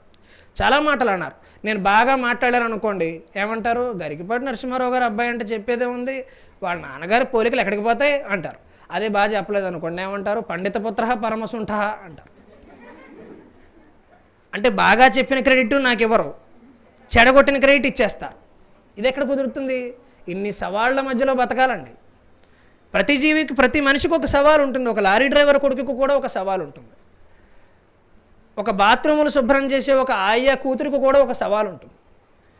వాళ్ళ అమ్మ పడిన ఇబ్బంది తన పడకూడదు. మా అమ్మకి నేను మంచి ఉద్యోగాన్ని, మా అమ్మకు సుఖపడాలి, ఈ పని మానేసి మా అమ్మ చాలా హాయిగా ఉండాలి, ఇంట్లో కూర్చుంటే నేను సంపాదించేటట్టు ఉండాలి. ప్రతి కూతురికి, ప్రతి కొడుకుకి ఇలాంటి ఒక కోరిక ఉంటుందండి. అది ఉండాలి జీవితంలో. అదే మనల్ని నడిపించే డ్రైవింగ్ ఫోర్స్. ఆ తేజస్సు ఉండాలి, ఖచ్చితంగా ఆ వేగం ఉండాలి. అది ఉంటేనే మనం జీవితంలో ముందుకు వెళ్ళగలం. అది వెళ్ళాలి అంటే, ఇలా మన జీవితం సానుకూలంగా ముందుకు వెళ్ళాలి అంటే తెలుగు సాహిత్యాన్ని మీరు చదవడం అలవాటు చేసుకోవాలి. మీకు పాఠశాలలో చెప్పినా చెప్పకపోయినా మార్కుల కోసం వదిలేయండి. మా మార్కులు మూర్ఖులకు కూడా వస్తాయి, అది పెద్ద విషయం కాదు. కాపీ కొడితే కూడా వస్తాయి బోడి మార్కులు, అది పెద్ద విషయం కాదు. కానీ మార్కులు మీ జీవితాన్ని నిర్ణయించవు, గుర్తుపెట్టుకోండి. నాకు వచ్చిన మార్కులు చాలా తక్కువ, కానీ నేను బాగున్నాను, నేను ధైర్యంగా చెప్పగలను నేను బాగున్నాను. నాకు వచ్చిన మార్కులు తక్కువ. మార్కులు ఎక్కువ తెచ్చుకోవాలనే ఒత్తిడి తెచ్చుకోకండి. ఆ చదివిన దాంట్లో మీకు ఎంత అర్థమైంది ఆలోచించండి. 3 Idiots సినిమా చూసారా? పోనీ తెలుగు సంగతి వదిలేండి. 3 Idiotsలో అంతా మీ ఇంజనీరింగ్ గురించే చెబుతారు కదా, సైన్సెస్ గురించే చెబుతారు కదా. ఆ చదువులో మీరు ఆ అత్యున్నత స్థాయిని చేరుకోవడానికి ఆలోచించాలి, కానీ మార్కులు తెచ్చుకోవడానికి ఆలోచించొద్దండి. మనం మార్కులు తెచ్చుకోవటం కోసం పక్క వాళ్ళ మార్కులు తగ్గించడం, ఇటువంటి పని అసలే పెట్టుకోవద్దు. పక్కవాళ్ళతో మీరు అసలు పోల్చుకోవద్దు. మీ దారిని మీరు హాయిగా ఉండగలగాలి. మీ దారిని మీరు హాయిగా ఉండండి. పక్కవాళ్ళతో అసలు పోల్చుకోవాల్సిన అవసరం లేదు. మీ జీవితంలో మీరు ఎదగడానికే మీరు ప్రయత్నం చేయండి. దీనికి కావాల్సిన సందేశం అంతా కూడా మన సాహిత్యంలోనే దొరుకుతుంది. అది శకుంతల కథ తీసుకోండి, సీతాదేవి కథ తీసుకోండి, ద్రౌపది తీసుకోండి, అనసూయ తీసుకోండి, ఎవరిది తీసుకున్నా మనకు కథలు నచ్చుతాయి. ఎవరి కథ తీసుకున్నా మీకు అందులో స్ఫూర్తి దొరుకుతుంది. ఆశ్చర్యం ఏమిటో తెలుసా? రామాయణంలో సీతాదేవి హనుమంతుణ్ణి నమ్మలేదు. అంటే ఈ సృష్టిలో నమ్మకానికి ఎవరికైనా ఒక రూపం పోస్తే అది హనుమంతుడే. ఆయన్నే నమ్మకూడదంటే ఇంక ప్రపంచంలో ఎవరిని నమ్మాలి? నమ్మటానికి లేదు. కానీ సీతాదేవి హనుమంతుడిని ఎప్పుడు నమ్మలేదో తెలుసా? సుందరకాండలో భాగంగా రామాయణంలో రామచంద్రమూర్తి హనుమంతుడిని పిలిచి, సీతాదేవి ఎక్కడ ఉందో తెలుసుకుని రావయ్యా, లంకాపట్టణంలో ఉంది. ఇది మనకి ఈరోజు ఈ సందేశం ఇస్తుంది. ఈ కథ ఎలాగో నేను చెబుతాను. ఆధునికంగా మీరు ఎదుర్కొంటున్న 100 సమస్యలకి ఈ కథ చిన్న కథలో పరిష్కారం.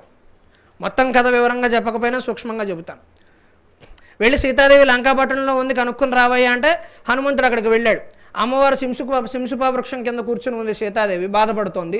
హనుమంతుడు పైన మైక్రో ఆర్గానిజం రూపంలో ఒక చిన్న రూపాన్ని పెట్టుకున్నాడు. అంత రూపాన్ని ఎలా ధరించాడు? అష్టసిద్ధులు. అణిమా మహిమా చైవ గరిమా లఘిమా తదా ప్రాప్తి ప్రాకామ్యం ఈశత్వం వశిత్వం చ అష్టసిద్ధయ. 8 రకాల సిద్ధులు ఉంటాయి. ఒక్కసారిగా బరువు పెరిగిపోవటం, అంటే నానో పార్టికల్, మ్యాక్రో పార్టికల్. ఒక్కసారిగా చిన్నవాడిగా అయిపోవటం, ఒక్కసారిగా పెద్దవాడిగా అయిపోవటం, ఒక్కసారిగా బరువు పెరిగిపోవటం. చూడటానికి మామూలుగానే ఉంటాడు కానీ విపరీతంగా బరువు పెరిగిపోతాడు. ఒక్కసారిగా దూది పింజలా తేలిగ్గా అయిపోవటం, ఒక్కసారిగా నీళ్ల మీద నడవగలగటం, ఎక్కడో ఉన్న వస్తువుని ఇక్కడికి తెప్పించగలగటం. ఇవన్నీ అష్టసిద్ధులు. ఇవన్నీ నిజంగా ఉంటాయా అనుకోవద్దండి. కొన్ని వేల సంవత్సరాల క్రితం ఆకాశంలో మనుషులు విమానంలో తేల్తారని ఎవరైనా ఊహించారా? అప్పుడు నేను చెబితే నవ్వారా లేదా? భవిష్యత్తులో విమానంలో పెడతారని అంటే ఊరుకో, కామెడీ చేయక అన్నారు. మరి ఇప్పుడు ఏమైంది? నమ్ముతున్నారా లేదా? మనకి కనిపించినంత మాత్రాన ప్రపంచం అబద్ధం కాదండి. మనకి కనిపించినంత మాత్రాన లేవనుకోవద్దండి.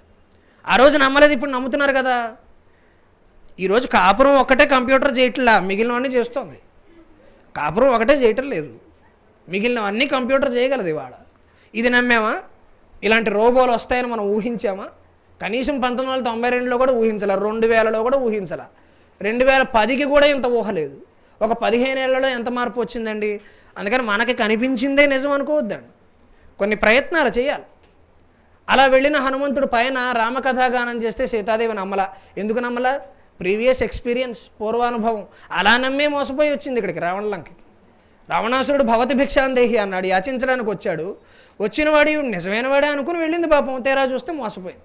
అందుకని రామకథాగానం చేసిన నమ్మల, నేను నమ్మను, ఎందుకు వచ్చిందిలే, ఇప్పటికే ఒకసారి నష్టపోయిన, జీవితం పాడిపోయింది, నేను నమ్మను, కొత్త వాళ్ళని నేను నమ్మను అనుకో. కానీ హనుమంతుడు కిందకి దిగి, అమ్మ నేను రామబంటునమ్మా అంటే అనడానికి ఏమిటి నమ్మకం? అమ్మ ఇదిగో చూడమ్మా, రామచంద్రమూర్తి ఇచ్చిన ఉంగరాన్ని పట్టుకొచ్చానమ్మా, చూడు ఈ ఉంగరాన్ని చూడంటే, ఏమో దొంగిలించేవేమో, రాముడు పడుకున్నప్పుడు నిద్రలోంచి తీసుకొచ్చేవేమో, నాకేం తెలుసు, నేను నమ్మను, నా పరిస్థితి బాగోలేదు, నేను నమ్మలేను, ఎవరిని నమ్మలేను. ఏమో రావణాసురుడు మారువేషం వేశాడేమో, నేను నమ్మను అంటే, అలా కాదమ్మా, నీకు ఈ ఉంగరం ఎలా దొరికిందో చెప్పాను అంటే, రామచంద్రమూర్తిని కలిశానమ్మా అంటే, ఓహో అడవిలో రాముడు ఒక్కడే ఉన్నాడా అంటే, లేదమ్మా పక్కన లక్ష్మణుడు కూడా ఉన్నాడు, ప్రూఫ్ లక్ష్మణుడు కూడా ఉన్నాడమ్మా అంట. లక్ష్మణుడు కూడా ఉన్నాడంటే ఇతను చూసినట్టే ఉన్నాడు. ఆయన ఇంకా అమ్మవారు బయటపడకుండానే ఏం చెప్పింది, అలా కూడా నేను నమ్మలేను. రాముడు ఎలా ఉంటాడు అంటే, కొంచెం బట్టతలా ఉంటుంది, బాణపట్టు ఉంటుందమ్మా అంటే అయిపోయినట్టే, ఫెయిలు. రాముడు అలా ఉండడు. ఆజానబాహం అరవింద దళాయతాక్షం, చూడటానికి చాలా అందంగా ఉంటాడు, ఆ స్థాయిలో ఉంటాడు మనిషి. అందుకని భౌతికమైన లక్షణాలన్నీ కూడా వర్ణించాక నా రాముడు ఇలాగే ఉంటాడు బాగానే చెప్పాడు. మనస్తత్వం ఎలా ఉంటుంది అని అడిగింది. ఎప్పుడు సత్యమే మాట్లాడతాడమ్మా, ఎప్పుడు ధర్మమే మాట్లాడతాడు, నిరంతరం నీ గురించి ఆలోచిస్తూ ఉంటాడమ్మా. రాముడు ఎందుకంత గొప్పవాడు? రాముడు తండ్రి ఎవరు? ఎంతమంది భార్యలు? 3, కౌసల్య, సుమిత్ర, కైకేయి. అంటే అప్పట్లో ఎక్కువ మందిని చేసుకునే అవకాశం ఉందా? ఆ కాలపు రాజరికపు వ్యవస్థ ప్రకారం ఉంది కదా. మరి రాముడు చేసుకోవచ్చును కదా, సీతాదేవిని రావణాసురుడు ఎత్తుకుపోయినప్పుడు. అంత అవకాశం ఉండి కూడా ఆయన చేసుకోలేదు కాబట్టే రాముడు గొప్పవాడు. అవకాశం ఉన్నా తప్పు చేయని వాళ్ళు ఎవరు చేయొద్దండి.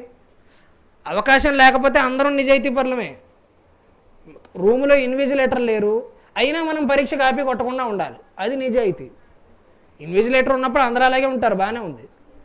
ఇన్విజిలేటర్ ఉన్నప్పుడు అలాగే ఉంటారు.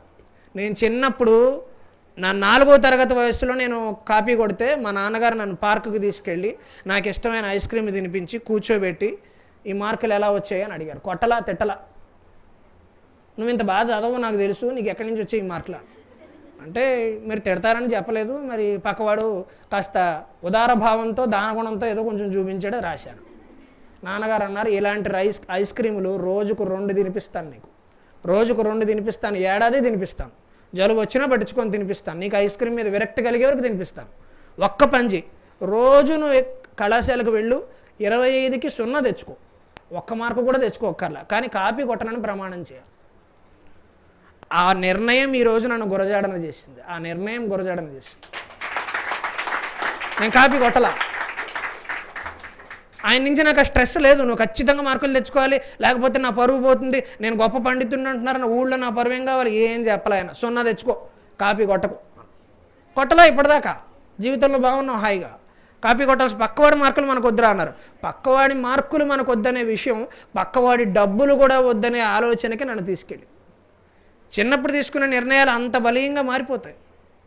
అలా తీసుకువెళ్ళిన సీతాదేవి అప్పటికే నమ్మలా, ఉంగరం చూపిస్తే నమ్మలా, రాముడి గుణగణాలు చెబితే నమ్మలా, రాముడి మనస్తత్వం గురించి చెబితే నమ్మలా, పక్కన లక్ష్మణుడు ఉన్నాడంటే నమ్మలా. అమ్మా ఇంక నేను ఏం చేసి నమ్మించాలమ్మా, నిజం చెబుతున్నానమ్మా అంటే, నువ్వు చూడడానికి చాలా సూక్ష్మ రూపంలో ఉన్నావు, నీ అసలైన రూపం చూపించి అప్పుడు నమ్ముతాను. అప్పుడు హనుమంతుడు అసలైన రూపంలో ఆకాశం అంత ఎత్తి ఎదిగితే అప్పుడు అమ్మవారిని నమ్మింది.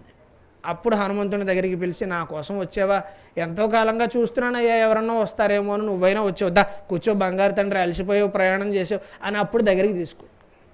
ఇప్పుడు ఇది ఈ రోజుకి అన్వయం చేసుకుని చూడండి, ఈరోజు రియల్ లైఫ్కి అప్లై చేసుకోండి. సోషల్ మీడియాలో ఎవరో అందంగా ఉన్నారనగానే నమ్మేయటమేనా? మనం అందంగా ఉన్నామో లేదో మనకు అద్దం ముందు చూసుకుంటే తెలీదు, వాడు చెప్పాలా, అవతలవాడు చెప్పాలా మనం అందంగా ఉన్నామో లేదో. ఈరోజు సోషల్ మీడియాలో ముక్కు మొహం తెలియని ఫేక్ అకౌంట్ నుంచి ఎవడో మెసేజ్ పెట్టి నువ్వు చాలా అందంగా ఉన్నావు అంటే మనకు తెలిసి మనం ఎంత అందంగా ఉంటాం. అందంగా ఉండొచ్చు, ఉండకపోవచ్చు, అందానికి నిర్వచనం లేదు తల్లి, గుర్తుపెట్టుకోండి. నల్లగా ఉండటం అందం లేకపోవటం, తెల్లగా ఉండటం అందం, ఇంతకంటే ఫూలిష్నెస్ ఇంకొకటి లేదు, అజ్ఞానం. భారతదేశంలో అందరికంటే గొప్ప అందగాడు ఎవడు పురాణాల్లో చెప్పండి?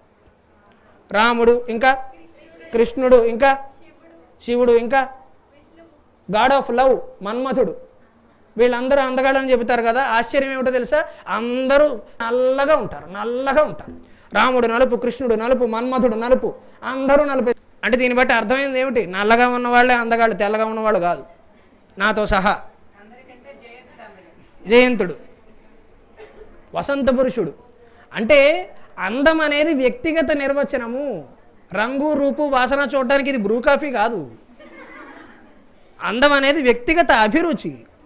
ఒకళ్ళకి నల్లగా ఉన్నవాళ్ళు నచ్చచ్చు, ఒకళ్ళకి తెల్లగా ఉన్నవాళ్ళు నచ్చచ్చు, ఒకళ్ళకి ఎర్రగా ఉన్నవాళ్ళు నచ్చచ్చు. రంగు బట్టి ఉండదండి. ఇదే ప్రశ్న వివేకానందుల వారిని విదేశాలకు వెళ్ళినప్పుడు అడిగితే, ఏమిటయ్యా మీ భారతీయులలో ఐకమత్యం లేదు, మీరు అసలు యూనిటీ లేదు, ఏం మనుషులయ్యా మీరు, కనీసం చూడటానికైనా ఒక రంగులో ఉండి చావరు, మా ఫారినర్స్ చూడు చక్కగా కోసిన కందగడ్డల్లాగా అందరం తెల్లగా ఒకలాగే ఉంటాము, మీరు చూడండి ఒకడేమో తెలుపు అంటాడు, ఒకడేమో నలుపు అంటాడు, ఒకడేమో ఎరుపు అంటాడు, ఒకడేమో చామన చేయి అంటాడు, ఇది కూడా ఒక కలరేనా అన్నాడు. వివేకానందుడు చెంప మీద కొట్టినట్టు సమాధానం చెబుతాడు భారతదేశం జోలికి వస్తే. నెమ్మదిగా మెత్తగా ఎక్స్ప్లెయిన్ చేయడం ఉండదు ఆయన దగ్గర, చెంప మీద కొట్టినట్టు చెబుతాడు. అవునయ్యా గాడిదలన్నీ ఒకే రంగులో ఉంటాయి, గుర్రాలు రకరకాల రంగుల్లో ఉంటాయి. ఇప్పుడు గాడిదలు ఎవరయ్యారు? విదేశీయులు వాళ్ళు అయ్యారు. ఆలోచించే విధానం అనేది, అందం అనేది ఇదే నిర్వచనం అని చెప్పడానికి లేదు. అందుకని సీతాదేవి అప్పుడు నమ్మింది. మరి ఈరోజు సోషల్ మీడియా ఫేక్ అకౌంట్స్లో ఎవరెవరో మనకి మెసేజ్ చేస్తేనో మరొకటంటేనో మనం వాడిని నమ్మి మెసేజ్ చేయడం ఒకటే కాదు, వాడు పిలిచిన చోటుకు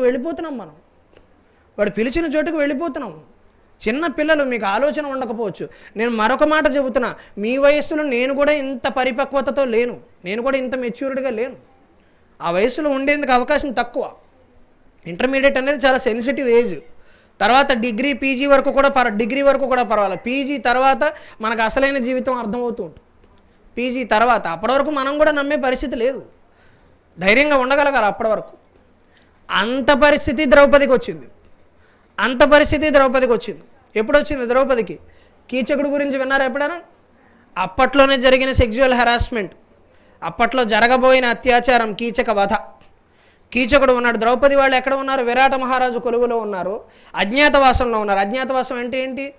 పాండవులకి వాళ్ళు పోటీలో ఓడిపోయినందుకు 12 ఏళ్ళు అరణ్యవాసం, 1 ఏడు అజ్ఞాతవాసం. అంటే మనం 12 ఇయర్స్ ఇంటర్మీడియట్ చేశాక ఒక లాంగ్ టర్మ్ 1 ఇయర్ చేస్తున్నాం కదా, అదే సుమారుగా అరణ్యవాసం, అజ్ఞాతవాసం. 12 ఏళ్ళు అరణ్యవాసం అయిపోయాక అజ్ఞాతవాసం గొప్పతనం ఏంటి అంటే, నువ్వని ఎవరన్నా గుర్తుపెడితే మళ్ళీ 12 ఏళ్ళు మళ్ళీ ఏడాది 13 ఏళ్ళు చేయాలి. అంటే పాండవులను ఎవరైనా ఐడెంటిఫై చేసి, నువ్వు ధర్మరాజువి, నువ్వు అర్జునుడు, నువ్వు భీముడు, నువ్వు నకులుడు అని ఎవడన్నా గుర్తుపెడితే మళ్ళీ 12 ఏళ్ళు అరణ్యవాసం, 1 ఏడు అజ్ఞాతవాసం. ఇటువంటి పరిస్థితిలో ద్రౌపదీదేవి ఉండి, విరాట మహారాజు కొలువులో ఉండి, అక్కడ కేవలం మహారాణి, ఒక చిన్న సాధ్విగా ఇంట్లో ఉండిపోయింది, సేవకురాలుగా ఉండిపోతే, కీచకుడు తన మీద అత్యాచార ప్రయోగం చేయబోతే అప్పటికి చాలా రకాలుగా చెప్పే ప్రయత్నం చేసింది. అన్న అటువంటి దాన్ని కాదన్నా, నాకు భర్తలు ఉన్నారు, 5 భర్తలు ఉన్నారు, దయచేసి ఇటువంటి పనులు చేయకు అని ఎంత చెప్పినా వాడు వినల. చెప్పకపోతే అప్పుడు బ్రహ్మాస్త్రం ప్రయోగించింది. దుర్వారోద్యమ బాహు విక్రమ రసాస్తోక ప్రతాప స్ఫురత్ గర్వాంధ ప్రతివీర నిర్మధన విద్యాపారగుల్ మత్పతుల్ గీర్వాణాకృతులే ఉరిబ్డు నేను దోర్లీలన్ వెసంగిట్టి మానము ప్రాణముంగొనుట తథ్యం బెమ్మయిన్ కీచక. ఈ పద్యంలో ఉన్న గొప్పతనం గమనించండి. అన్ని బెదిరించే పదాలు, అఫెన్సివ్ లాంగ్వేజ్, అన్ని మహాప్రాణాలు. దుర్వారోద్యమ బాహు విక్రమ రసాస్తోక ప్రతాప స్ఫురత్ గర్వాంధ ప్రతివీర నిర్మథన విద్యాపారగుల్ మత్పతులు. అంటే అవతల వాడికి ఏమనిపిస్తుంది? కనీసం కాళ్ళు చేతుల్లో వణుకొస్తుంది. ఏం చెబుతుంది? ఇంత చేస్తే నాకు 5 భర్తలు ఉన్నారు, వాళ్ళు నిన్ను పిండి చపాతీ పిండి చేసినట్టు చేసి పారేస్తారా అని బెదిరించింది. నా జోలికి వస్తే అలా ఉంటుంది నీ సంగతి అని చెప్పింది. అతను పద్యంలో ఉన్న అర్థం చేసుకోవటం కంటే గొప్పగా ద్రౌపది బాడీ లాంగ్వేజ్ని అర్థం చేసుకో. ఆవిడ మాట్లాడుతూ బెదిరిస్తే, అమ్మో ఈవిడ ఎంత చెప్తుందంటే వాళ్ళు నిజంగానే చాలా పవర్ఫుల్ ఏమో, మనకంటే పవర్ఫుల్ ఏమో, ఎందుకు వచ్చిందిలే అని ఒక అడుగు వెనక్కి వేశాడు. అక్కడ అడుగు వెనక్కి వేయటం అవసరం, ఎందుకంటే ద్రౌపదీదేవి కీచకుడు ఒక్కరే ఉన్నారు, చుట్టుపక్కల ఎవరూ లేరు, అరిచినా ఎవడు పట్టించుకునే పరిస్థితి లేదు. అటువంటి పరిస్థితుల్లో వాడిని అవాయిడ్ చేయడానికి, వాడిని తప్పించడానికి ఆవిడకి ఇంకేం మార్గాలు తట్టల.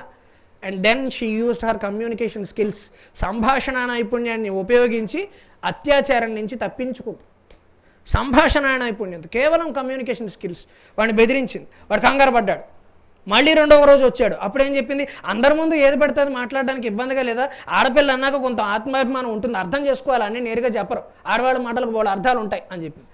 దాన్ని వాడేలా అర్థం చేసుకున్నాడు. ఓహో అందరి ముందు అడగకూడదంటోంది, సాయంత్రం మనం ఎక్కడైనా విడిగా ఉన్నప్పుడు అడిగితే ఏం కాదన్నమాట అనుకుని అక్కడి నుంచి వెళ్ళిపోయాడు. 2 సార్లు ఆవిడ రిస్క్ నుంచి తప్పించుకుంది, 2 సార్లు అత్యాచారం నుంచి తప్పించుకుంది. అప్పుడు సాయంత్రం వెళ్ళి భీముడికి మీ గురించి ఏం చెప్పానో తెలుసా అని ఇదే పద్యం చెప్పింది. భీముడికి ఎందుకు చెప్పింది? భీముడు కొట్టి మాట్లాడతాడు కాబట్టి. మిగిలిన వాళ్ళందరూ మాట్లాడే కొడతారు, కొట్టాలో వద్దా ఆలోచిస్తారు. భీముడికి ఆ పాలసీ ఉండదు, ముందు కొట్టేస్తాడు, తర్వాత చూసుకుంటాడు కేసులు ఏమన్నా ఉంటే అందుకని భీముడికి చెప్పింది బాగా రక్తం మరుగుతుంది కాబట్టి, నీ జోలికి వచ్చాడు వాడు, చూడు మరి ఇంత పెద్ద పద్యం చెప్పాను అతి కష్టపడి, అర్థం కూడా తెలియలేదు, నువ్వు దాన్ని ప్రూవ్ చేస్తావో లేదో నీ ఇష్టం అని చెప్పి. భీముడు నీకెందుకు నేను పెడతాను కదా అన్నాడు. అమ్మాయి వేషంలో నర్తనశాలకు వెళ్ళాడు. ఈవిడ చెప్పినట్టుగా చకత్తగా చపాతీ రోల్ చేసినట్టు చేసి పారేశాడు. అత్యాచారం నుంచి తప్పించుకునే విధానం మన భారతంలో ఉందా లేదా? అంటే ఒక విపత్కరమైన పరిస్థితుల్లో మీకు ఇది ఉపయోగపడుతుంది కాబట్టి చెబుతున్నా.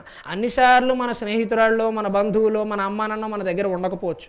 ఒక్కొక్కసారి మనం ఏకాంతంలో ఉండొచ్చు. ఎవడో కీచకుడు లాంటి వెధవెవడో మనకు తగలొచ్చు. అటువంటి పరిస్థితుల్లో వాడిని కనీసం మాటల్లో పెట్టేందుకు ప్రయత్నం చేయాలి. మాటలకు లొంగుతాడు, నేను చెబుతున్నా. మాటలకు లొంగుతాడు వాడు. అయితే వ్యతిరేకంగా మాట్లాడితే లొంగడు. అలాగని నేను కాంప్రమైజ్ అవ్వమని నేను చెప్పను. అలా చేయక్కర్లా. తెలివిగా మాట్లాడగలగాలి. ఎందుకు ఇంతమందిలో ఎందుకు నా దగ్గరికి వచ్చావు నువ్వు, నేను ఎక్కడో చూసినట్టుంది కానీ ఏమిటి అసలు నీకు ఏం కావాలి అని వాడిని ఏదన్నా కొంచెం కమ్యూనికేషన్లో పెట్టామనుకోండి, ఆ 10 నిమిషాలు వాడు మీ దగ్గర నుంచి కదలడు, మిమ్మల్ని ఏమీ చెయ్యడు. ఆ 10 నిమిషాల్లో పోలీసులు రావచ్చు, ఎవరైనా అధికారులు రావచ్చు, మిమ్మల్ని కాపాడడానికి ఒక అన్నయ్య రావచ్చు. దానికి ఏముంది కనుక ఆ 10 నిమిషాల సమయాన్ని మీరు గ్రిప్లో పెట్టుకోగలగాలి. ఆ స్కిల్ మనకు ఎక్కడి నుంచి వస్తుంది? ఆ నైపుణ్యం భారతం జరిగితే వస్తుంది. దీన్ని కొత్తగా నేర్చుకోవాల్సిన అవసరం ఏం లేదమ్మా, మన గ్రంథాల్లో ఉన్నాయి. దీన్నే మీకు ఇప్పుడు వెస్టర్నైజ్ చేసి ఒక సిలబస్లో పెట్టి అద్భుతమైన ఇంగ్లీష్ లాంగ్వేజ్ పెట్టి మీకు నేను ఏఐ ద్వారా అందించారనుకోండి, వావ్ వాట్ ఈస్ స్కిల్ అంటారు. పుస్తకాల్లో ఉంటే చీప్ అయిపోయిందా? మన పుస్తకాలు చదివితే జీవితంలో ఇంకేం అవసరంలా, బయటపడవచ్చు అత్యాచారం నుంచి. కొన్ని పరిస్థితులు ఉంటాయా లేదా? మీరు ఒక్కరే మిగిలిపోయే పరిస్థితులు ఉంటాయా లేదా? ఎవడో వెధవ ఉంటాడబ్బా, వాడిని ఏం చేద్దాం మనం? ఇప్పుడు వాడిని మార్చాలి, వాడు మారలేదు, ఇప్పుడు ఏం చేద్దాం? మనమైతే బయటపడాలి కదా, ముందు మన ప్రాణాన్ని మనం బయట వేసుకోవాలి కదా. మిగిలినంత విషయాల తర్వాత సంగతి. ఆ స్కిల్ ప్రదర్శించగలగాలి, నైపుణ్యాన్ని ప్రదర్శించగలగాలి. ఒక 10 నిమిషాలు వాడిని మనం డైలాగులో ఎంగేజ్ చేయగలిగితే వాడేదో మురిసిపోతూ ఉంటాడు. నువ్వు కూడా బాగానే ఉన్నావులే చూడటానికి అన్నావు అనుకో, 6 నిమిషం పాటు వాడు అసలు లేవడు, అలాగే కూర్చుంటాడు. ఇంకా అబ్బా నేను నచ్చేసాను అనుకుంటాడు. మాటల్లో పెట్టడమే లొంగమనటంలా, మాటల్లో పెట్టాలి. మాటల్లో పెడితే తర్వాత పిండిగా కొట్టిపారేచ్చు, వేరే విషయం. కీచకుడిని భీముడు ఎంత భయంకరంగా చంపుతాడంటే వాడి శరీర అవయవాలు గుర్తుపట్టే పరిస్థితి ఉండదు, గుండ్రంగా చేసి పారేస్తాడు. ఒక చపాతీ పిండిలాగా ఎముకలన్నీ విరిగిపోయి నుజ్జు అయిపోయి ఒక మాంసపు ముద్దలా తయారవుతాడు వాడు. ద్రౌపది కోపం అంతా అక్కడ చూపించింది. అక్కడ కోపం చూపించాల్సిన అవసరం లేదు. వ్యక్తిగతంగా నువ్వు ఒక్కడమే ఉన్నప్పుడు వాడు చాలా బండవేధవా, నీ కోపం పని చేయకపోవచ్చు. అక్కడ మహా అయితే 2 సార్లు గుద్దుతావు, వాడు ఒకటి కొడితే మనకు నీరసం వచ్చేస్తుంది. అప్పుడు ఏం చేస్తాం? అరవటానికో, ఫోన్ చేయడానికో, ఎమర్జెన్సీ బటన్ నొక్కటానికో మనకు అప్పుడు అవకాశం ఉండదు. అందుకని ఆ సమయంలో మాటలతో మనం ఎస్కేప్ కాగలిగితే, తప్పించుకోగలిగితే, తర్వాత మన ప్రతాపం ఏంటో మనం చూపించవచ్చు. తర్వాత మన బ్యాక్గ్రౌండ్ ఏంటి, మన చరిత్ర ఏంటి తొడగొట్టి మన జీవిత చరిత్ర మొత్తం చెప్పొచ్చు, ఇబ్బంది ఏం లేదు. ఆ సమయాన్ని మనం కొనుగోలు చేయగలగాలి, ఆ స్కిల్ మనకు రావాలి. అదే స్కిల్ని దమయంతిదేవి కూడా భారతంలో ప్రదర్శించింది. దమయంతిదేవికి ఇంకా విచిత్రమైన పరిస్థితి ఎదురైంది. సంపదలు వచ్చినప్పుడు అందరూ ఉంటారు, డబ్బులు లేనప్పుడు ఎవరు ఉంటారు? డబ్బులు లేనప్పుడు ఉండే అమ్మాయి అసలైన అమ్మాయి, డబ్బులు లేనప్పుడు ఉండే అబ్బాయి అసలైన అబ్బాయి. డబ్బులు ఉన్నప్పుడు అందరూ ఉంటారమ్మా, ఎందుకుంటారు? ఎప్పుడు సంపద కలిగిన అప్పుడు బంధువులు ఒత్తురది ఎట్లన్నాను, తెప్పలకు చెరువు నిండిన కప్పలు 10,000 కదరా సుమతి. డబ్బులు ఉన్నప్పుడు అందరూ ఉంటారు, కంఫర్ట్స్ ఉన్నప్పుడు అందరూ ఉంటారు, కార్లు ఉన్నప్పుడు అందరూ ఉంటారు. అది ఆవిరైపోతే పరిస్థితి ఏంటి చెప్పు? ఉన్నట్టుండి బంగాళా నుంచి గుడిసికి వెళ్ళిపోతుంది జీవితం. అప్పుడు కూడా అమ్మాయి ఉంటుందా? అప్పుడు కూడా అంతే ప్రేమగా మాట్లాడుతుందా? అప్పుడు కూడా అబ్బాయి అంతే ప్రేమగా మాట్లాడగలడా? అలాగే చూసుకోగలడా? మనం ఇచ్చిన కట్నం అంతా తీసుకుంటాడు తల్లి, మీరు ఇచ్చిన కట్నాలన్నీ తీసుకుంటారు. మీ అమ్మ నాన్న ఈరోజు ఆడపిల్లలకు సమాన ఆస్తి హక్కు చట్టం వచ్చింది, సమాన ఆస్తి హక్కు చట్టం వచ్చింది. మీరు ఇచ్చిన కట్నాలన్నీ పట్టుకెళ్ళి అల్లుడి గారికి ఇస్తారు, మీరు ఈ సంపదలన్నీ పట్టుకెళ్ళి ఇస్తారు. అవన్నీ ఆవిరైపోయాక కూడా మిమ్మల్ని ఎంత ప్రేమగా చూస్తాడని గ్యారంటీ ఉందా? ఆ ఆస్తి మీ పేరు మీద ఉన్నంత వరకే మీకు గౌరవం. వన్స్ అది వాడి పేరు మీదకి ట్రాన్స్ఫర్ అయిందంటే మిమ్మల్ని లెక్క చేయడం మానేస్తాడు. అంటే ఆస్తి బట్టి వాడు మనల్ని తీర్చే విధానం మారుతోంది అంటే మన ఆలోచన విధానం ఎలా ఉండాలి? ఎంచుకునే అబ్బాయిని మనతో సమయం గడపగలడా లేదా? సంపదకు విలువిస్తున్నాడా, సమయానికి విలువిస్తున్నాడా? 1,00,000 రూపాయలు ఆస్తి చూపిస్తే అటు వెళ్ళిపోతాడా? ఇంతకంటే అందమైన అమ్మాయి కనబడితే వెళ్ళిపోతాడా? పెట్టవలసిన పరీక్షలు ఇవి. కానీ ఈరోజు పెళ్లి చూపుల్లో అడుగుతుంది ఏంటి? నీకెంత ప్యాకేజు, డబ్బులు ఎంత వస్తాయి, బాల కింద నుంచి ఎంత ఇచ్చేస్తావు, ఎవరికి ఎంత సమర్పిస్తావు? ఇది కాదమ్మా అడగాల్సింది. బోల్డ్ లంచాలు ఇచ్చేస్తున్నాడు, ప్యాకేజీ సంపాదిస్తాడు, లీకేజీ రూపంలో 1,00,000 కోట్లు ఇచ్చేస్తున్నాడు పక్కకి. మనం ఇదే అడగాల్సింది. మనం ఏది అడగాలి ప్రశ్న? నిలబడతాడా లేదా? తల్లిదండ్రులకి గౌరవం ఇస్తావా లేదా? మా అమ్మా నాన్నలకి కొడుకు లేడు, మా అమ్మా నాన్నలను మీ అమ్మా నాన్నలతో సమానంగా చూస్తావా లేదా? అడగవలసిన ప్రశ్న ఇది, అడగవలసిన ప్రశ్న ఇది. అంత ఆరోగ్యంగా అంత ఆలోచన విధానాన్ని మనం పెంచుకోగలిగితేనే మన జీవితం బాగుంటుంది. డబ్బులు ఎంత వస్తున్నాయి ఎంత వెళ్ళిపోతున్నాయి ఇది పెద్ద విషయం కాదమ్మా, అది పెద్ద విషయం కాదు. ఈరోజు చాలామందికి కెరియరే ప్రధానం అయిపోయింది, జీవితాలు ప్రధానం కాదు. కెరియర్లో పరిగెడతారు, ఎంతవరకు పరిగెడతారమ్మో? 30కి పరిగెడతారు, 40 ఏళ్ళకు పరిగెడతారు. తర్వాత కెరియర్లో సంపాదించిన డబ్బులు ఆస్వాదించాలా వద్దా? భర్తతోనో పిల్లలతోనో ఆస్వాదించాలా వద్దా? అది ముఖ్యం కదా, అదే ఆలోచించాలి. కానీ ఈ డబ్బులు సంపాదించడం ఏముంది? ఎంత డబ్బులు వస్తే మాత్రం సరిపోతుంది? మీకు మీరు మనస్సు మీద ఒక చెయ్యి వేసుకొని ఆలోచించండి. 1 కోటి రూపాయలు వస్తే సరిపోతుందా? 10 కోట్లు వస్తే సరిపోతుందా? ఎంత వచ్చినా సరిపోదు. ఆత్మసంతృప్తి ముఖ్యం. నాకు చాలు, నాకు చాలు, నాకు చాలు అనుకునేవాడు హ్యాపీగా ఉంటాడు, సంతోషంగా ఉంటాడు. నాకు ఎంతే చాలు. వచ్చే 15,000లో మా ఆయన నన్ను చాలా బాగా చూసుకుంటాడు, ఎక్కువ ప్రేమను కురిపిస్తాడు, ఇదే ముఖ్యం అనుకున్నవాడు సంతోషంగా ఉంటాడు. అందుకే దమయంతిదేవి ఐశ్వర్యాలు వచ్చినప్పుడు కూడా నలమహారాజు వెనకాలే ఉంది. పరమ దారిద్ర్యం వచ్చింది, నలుడు పేకాట ఆడాడు. ధర్మరాజుని కూర్చుని నాలా పేకాట ఆడే జీవితాలు నాశనం చేసుకున్న వాళ్ళు ఎవరైనా ఉన్నారా అని అడిగాడు. అడిగితే నలమహారాజుని ఇలాగే నాశనం చేసుకున్నాడో నాకు అది చెప్పారు. నలమహారాజు కోట్లు సంపాదించిన వాడు ఉన్నాడు. ఈరోజు మనకి నలభీమ పాకం అంటారు. నలుడు వండిన వంటకి భీముడు పెట్టిన వంటకి అసలు పేరే లేదు.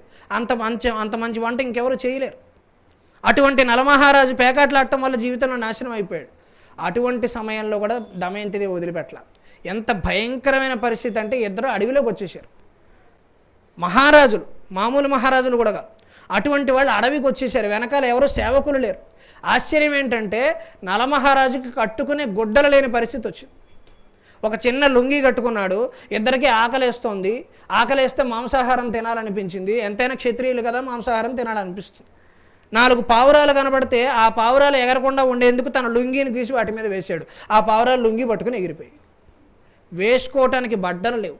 అటువంటి సమయంలో దమయంతిదేవి నా భర్త పరువు పోతోందని చెప్పి చీర కొంగుని చించి కొంచెం ఇచ్చింది కట్టుకోమని. అది కట్టుకున్నారు. అంత భయంకరమైన పరిస్థితుల్లో కూడా ఆవిడ నలమహారాజును వదిలిపెట్టల, అలాగే పట్టుకుని కూర్చుంది. కొంతకాలానికి చూసి ఆయనకు కూడా బాధ అనిపించింది. నేనంటే కష్టాలు పడ్డాను, ఈవిడ విదర్భ సామ్రాజ్యంలో పెరిగిన మహారాణి, ఎందుకు ఈ అమ్మాయిని ఇంత కష్టపడ్డాలి? మహారాణిలా పెరిగింది, నా జీవితానికి వచ్చేటప్పటికి ఇంత నాశనం అయిపోయింది పాపం. ఈ అమ్మాయిని ఏదో ఒకటి చేసి మనం ఇక్కడి నుంచి వదిలించాలి అని చెప్పి, వదిలేయాలని కాదు తన సుఖపడాలని చెప్పి ఆలోచించి ఒకరోజు దమయంతిదేవి పడుకుని ఉండగానే నలమహారాజు అక్కడి నుంచి వెళ్ళిపోతే దమయంతిదేవి పొద్దున్న లేస్తుంది. అడవిలో అమ్మాయిని ఒక్కదాన్ని వదిలేయచ్చా? దమయంతిదేవిని వదిలినా ఏం కాదు, ఆవిడ వదిలితే అవతల వాళ్ళకి రిస్క్, ఆవిడకేం రిస్క్ లేదు. దమయంతిదేవికి యుద్ధ విద్యలు తెలుసు. మామూలు యుద్ధ విద్యలు కూడా పక్కన పెట్టండి, దమయంతిదేవిని ఎవరైనా పరాయి పురుషుడు తాకితే అక్కడికక్కడ భస్మం అవుతాడు. అది ఆవిడ కెపాసిటీ, పాతివ్రత్యం. ఎందుకు అంటే కలలో కూడా నలమహారాజును తప్ప ఇంకెవరిని ఊహించుకోదు. పెళ్ళయ్యాక కూడా హృతిక్ రోషన్ కనపడడం కూడా ఎంత అందంగా ఉంటాడో హృతిక్ రోషన్ అనుకుంటామా లేదా? అబ్బాయిలు కూడా ఏం ఆలోచిస్తారు? పెళ్ళయింది, అమ్మాయి పక్కనే ఉంది, ఇంకా కూడా ఇంకేదో చూసి ఎంత బాగుందో అనుకుంటారు. నీ మొహం ఏమిటి, ఆ మొహం ఏమిటి ఆలోచించుకోవాలి కదా. నీకు తగిన అమ్మాయి నీకు దొరికింది, సంతోషంగా ఉండు. నీకు తగిన అబ్బాయి నీకు దొరికాడు, సంతోషంగా. మనం అనుకుంటాం తల్లి ఇదంతా దూరపు కొండల నూలుపు. హృతిక్ రోషన్ జీవితంలో ఎన్ని కష్టాలు ఉన్నాయో మనకు తెలియదు. సమంత జీవితంలో ఎన్ని కష్టాలు ఉన్నాయో మనకు తెలియదు. వాళ్ళ జీవితాలు బాగున్నాయని మనం అనుకుంటూ ఉంటాం. ఇక్కడ మనదే ఇంకా బ్రహ్మాండంగా ఉంది. దమయంతిదేవి కలలో కూడా అలా నలమహారాజు గురించి తప్ప ఇంకొకరిని అనుకోదు, ఇంకొకరిని తలుచుకోదు, అసలు గుర్తే రారు. వస్తే నలమహారాజే, ఇంకెవరు లేరు. అటువంటి ఆవిడ ఇంకెవరినైనా చూస్తే పరాయి పురుషుడు తనని తాకితే భస్మం అయిపోతాడు. అంతే, నువ్వు ఇక్కడ భస్మం అయిపోవాలంటే అయిపోతాడు. అదే ఆవిడ కెపాసిటీ. అందుకని దమయంతిదేవిని అక్కడ వదిలిపెట్టేస్తే ఆవిడ పొద్దున్నే లేచి వెతికింది అలసిపోయి, నేను ఒక్కదాన్నే సరిపోను, నేను విదర్భ సామ్రాజ్యానికి వెళ్ళి మా నాన్నగారిని తెచ్చుకుంటాను, అప్పుడు నేను నలమహారాజును వెతుకుతాను అంట. నలమహారాజుకి చిన్న శాపం వల్ల కుష్ఠరూపం వస్తుంది. ఆ కుష్ఠరూపం వల్ల జీవితం నాశనం అయిపోతుంది. దమయంతిదేవి అయినా కూడా నలమహారాజును అక్కడికి తీసుకురావాలని బ్రహ్మాండమైన మేనేజింగ్ ఎబిలిటీని ఉపయోగిస్తుంది, నిర్వహణ సామర్థ్యం. ఇందాక మనం కమ్యూనికేషన్ స్కిల్స్ గురించి చెప్పుకున్నాం, ఇక్కడ నిర్వహణ సామర్థ్యం గురించి చెప్పుకుంటాం. ఆమె బ్రహ్మాండమైన స్కిల్ ఉపయోగించి ఒక దూతను పిలుస్తుంది. పిలిచి ఏం చెబుతుంది? దమయంతిదేవిని ఇలా అన్యాయంగా వదిలేయటం నీకు తగునా, ఇలా చేయొచ్చునా అని చెప్పి నువ్వు అన్ని సామ్రాజ్యాల్లోనూ చాటింపు వేయవయ్యా. ఎక్కడైనా నువ్వు నానా మాటలు అను, అసలు నలుడు అనేవాడికి సిగ్గు లేదు, ఆత్మాభిమానం లేదు, అంతమంది ముందు పెళ్లి చేసుకుని మాట ఇచ్చాడు బాగా చూసుకుంటానని, రోడ్డు మీద వదిలేసి వెళ్ళిపోయాడు ఆడపిల్లని, ఇలా అన్యాయంగా మాట్లాడవయ్యా అని చెప్పి అతను పంపించిన దూత అన్ని సామ్రాజ్యాలకు వెళ్ళి ఇలాగే మాట్లాడుతున్నాడు. ఆవిడ ఏం చెప్పిందంటే, ఎక్కడ ఎవరు దేనికి రియాక్ట్ అవ్వరు, ఎవరు స్పందించరు, ఒకే ఒక్క చోట ఒక వ్యక్తి మాత్రం నిన్ను చంపేయాలన్నంత కోపంగా చూస్తూ ఉంటాడు, అతడే నలమహారాజు, గుర్తుపట్టి వెనక్రా. ఎందుకని? Possessive feeling. నేను త్యాగం చేస్తే నన్ను ఇన్ని మాటలు అంటోందా, పైగా ఇన్ని సభల్లో నా గురించి ఇంత నెగిటివ్గా ప్రచారం చేస్తోందా అని ఈగో రప్చర్ అవుతుంది కదా, అహంకారం వచ్చేస్తుంది బయటికి నలమహారాజుకి. అందుకని ఏం మాట్లాడాల, అన్ని సామ్రాజ్యాల్లోనూ ఈ దూత తిరిగాడు, ఎక్కడ ఎవరు దొరకలా. ఒక సామ్రాజ్యానికి వెళ్ళినప్పుడు ఈయన ఈ మాటలు మాట్లాడుతుంటే ఒక అతను ఎవరో పక్కన నుంచి గోడను పట్టుకుని పిండి చేసేస్తున్నాడు. నలమహారాజు స్థాయి అది. ఒక గోడను ఇలా పట్టుకుని నొక్కి పారేస్తున్నాడు, స్తంభాన్ని లాగా ఊగిపోతున్నాడు.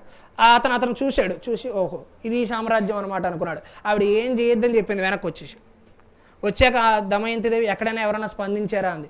ఎవరు ఏం మాట్లాడలేదమ్మా, కానీ ఒక అతను ఎవరో కుష్టివాడిలో ఉన్నాడు, నువ్వేమో 6 అడుగులు అందగాడని చెప్పావు, అలా లేడు అంటే అవన్నీ వదిలేలే, ఏదో శాపం తగులుంటుంది, అది వేరే విషయం, దాని గురించి పట్టించుకోకు. అతను ఎలా రియాక్ట్ అయ్యాడు, ఎలా స్పందించాడో చెప్పు.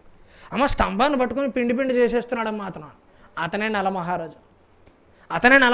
నాకు తెలుసు కదా, ఆత్మాభిమానం కలిగిన వాడు, సెల్ఫ్ రెస్పెక్ట్ ఉన్నవాడు, ఖచ్చితంగా అతనే నలమహారాజు. మరి ఇప్పుడు ఏం చేయమంటావా అమ్మ?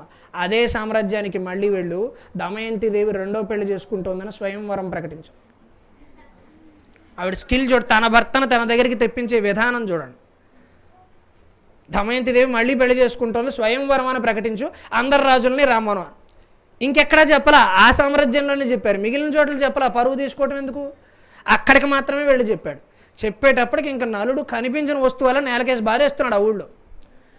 నేను ఇంత త్యాగం చేస్తే ఆవిడ బాగుండాలని ఆవిడని వదిలిపెడితే ఇంకో పెళ్లి చేసుకుంటుందా, ఎంత అన్యాయం, నన్ను తప్ప ఇంకొకరిని తలుచుకోనంది అని చెప్పి రగిలిపోతున్నాడు. తనకున్న మానసికమైన స్థితి ఏంటంటే, ఆ దేశానికి ఉన్న రాజు ఋతుపర్ణుడు తాను స్వయంవరానికి వెళ్ళడానికి తయారవుతాడు. ఈయన ఆయన దగ్గర అసిస్టెంట్ తయారవుతాడు. నా కర్మ కాకపోతే ఈ మహారాజు దమయంతిని పెళ్లి చేసుకోవటం ఏమిటి, ఎంత అన్యాయం ఇది అని రగిలిపోతూ ఉంటాడు. కానీ ఆవిడ ఇంకొక కండిషన్ కూడా పెడుతుంది. ఏమిటో తెలుసా? ఆ రాజ్యానికి ఈ రాజ్యానికి చాలా దూరం ఎక్కువ. మామూలుగా ఫ్లైట్లో రావాలి, రాజమండ్రి నుంచి అనంతపురం కంటే దూరం, ఫ్లైట్లో రావాలి. కానీ ఈవిడ ఒక కండిషన్ పెడుతుంది, పొద్దున్న 9ంటికి ముహూర్తం అంటుంది, అది రాత్రి 10ంటికి చెప్పింది. పొద్దున్న 9ంటికల్లా ఇక్కడ ఉండాలంటుంది. ఎలా ఉండాలి? అలా రాగలిగిన వాడు ప్రపంచంలో నలమహారాజు ఒకటే. This is another test. Blue litmus test, red litmus test లాగా ఇది కూడా ఒక టెస్ట్. ఎందుకు అంత వేగంగా ఎందుకు రాగలడు? నలుడు గురించి మీ అందరికీ తెలిసిన స్కిల్ ఒకటే, వంట. కానీ నలుడుకున్న బ్రహ్మాండమైన స్కిల్ రథాన్ని తోలటం. ఎంత వేగంగా తోడతాడు అంటే, దేవతల రథసారథి అయినటువంటి మాతలి స్పీడ్ని ఈయన మ్యాచ్ చేస్తాడు. అప్పట్లో రథం తోలటం అంటే ఇప్పుడు ఫుల్ స్పీడ్ కార్లు నడపడం, ఆటోమేటిక్ కార్లు నడపడం కాదండి. ఇప్పుడు తార్ రోడ్లు ఉన్నాయి, నువ్వు గేర్ వేయక్కర్లా, ఆటోమేటిక్ బటన్ నొక్కితే అది వెళ్ళిపోతుంది, నువ్వు స్టీరింగ్ తిప్పుకుంటే చాలు. అప్పట్లో అది కాదు పరిస్థితి, అడవిలో రావాలి, గుంతలు ఉంటాయి, రోడ్డు బాగుండదు, రథం గుర్రాలు పరిగెట్టాలి. అలా రాలేరమ్మా అంటే, రాగలిగిన వాడు ప్రపంచంలో ఒకడే ఉన్నాడు, నలుడు వస్తాడు, నీకు తెలియదు.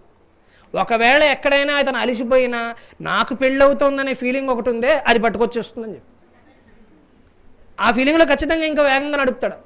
ఎంత వేగంగా నడుపుతాడంటే, ఋతుపర్ణుడు, వార్ష్ణేయుడు, నలమహారాజు తన దగ్గరికి వచ్చి, ఎప్పుడూ నడిపే రథసారథి అయితే ఇంత తొందరగా వెళ్ళాడయ్యా అంటే, అతను ఎవరో నలమహారాజు అని ఉన్నారన్నారు. అదే ఆయన పేరు బాహుకుడు అని పెడతారు. బాహుకుడిని పిలవండి, అతను రథం ఏదో బాగా తోలుతానన్నారు, అశ్వశిక్షణ నైపుణ్యం ఉందట కదా అన్నారు. అశ్వాలంటే గుర్రాలు, వాటికి శిక్షణ చేస్తాడట కదా బాగా, ఆయన్ని పిలిపించాడట. ఆయన్ని పిలిచి, ఏమయ్యా నువ్వు రాగలవన్న, నా కర్మ ఈ డ్యూటీకి నేనే తీసుకెళ్ళాలి, మళ్ళీ ఇప్పటికే నాకు ఒళ్ళు మండిపోతుంటాను, సరే వస్తాను, ఏం చేస్తాను, మీరు ఆజ్ఞాపిస్తే మీరు మహారాజు రాకేం చేస్తాను, పొద్దున తీసుకెళ్ళవా అన్నారు. అంతదాకా అవసరం లేదు, రాత్రి వెళ్ళిపోతావా. అదే ఆయన స్పీడు.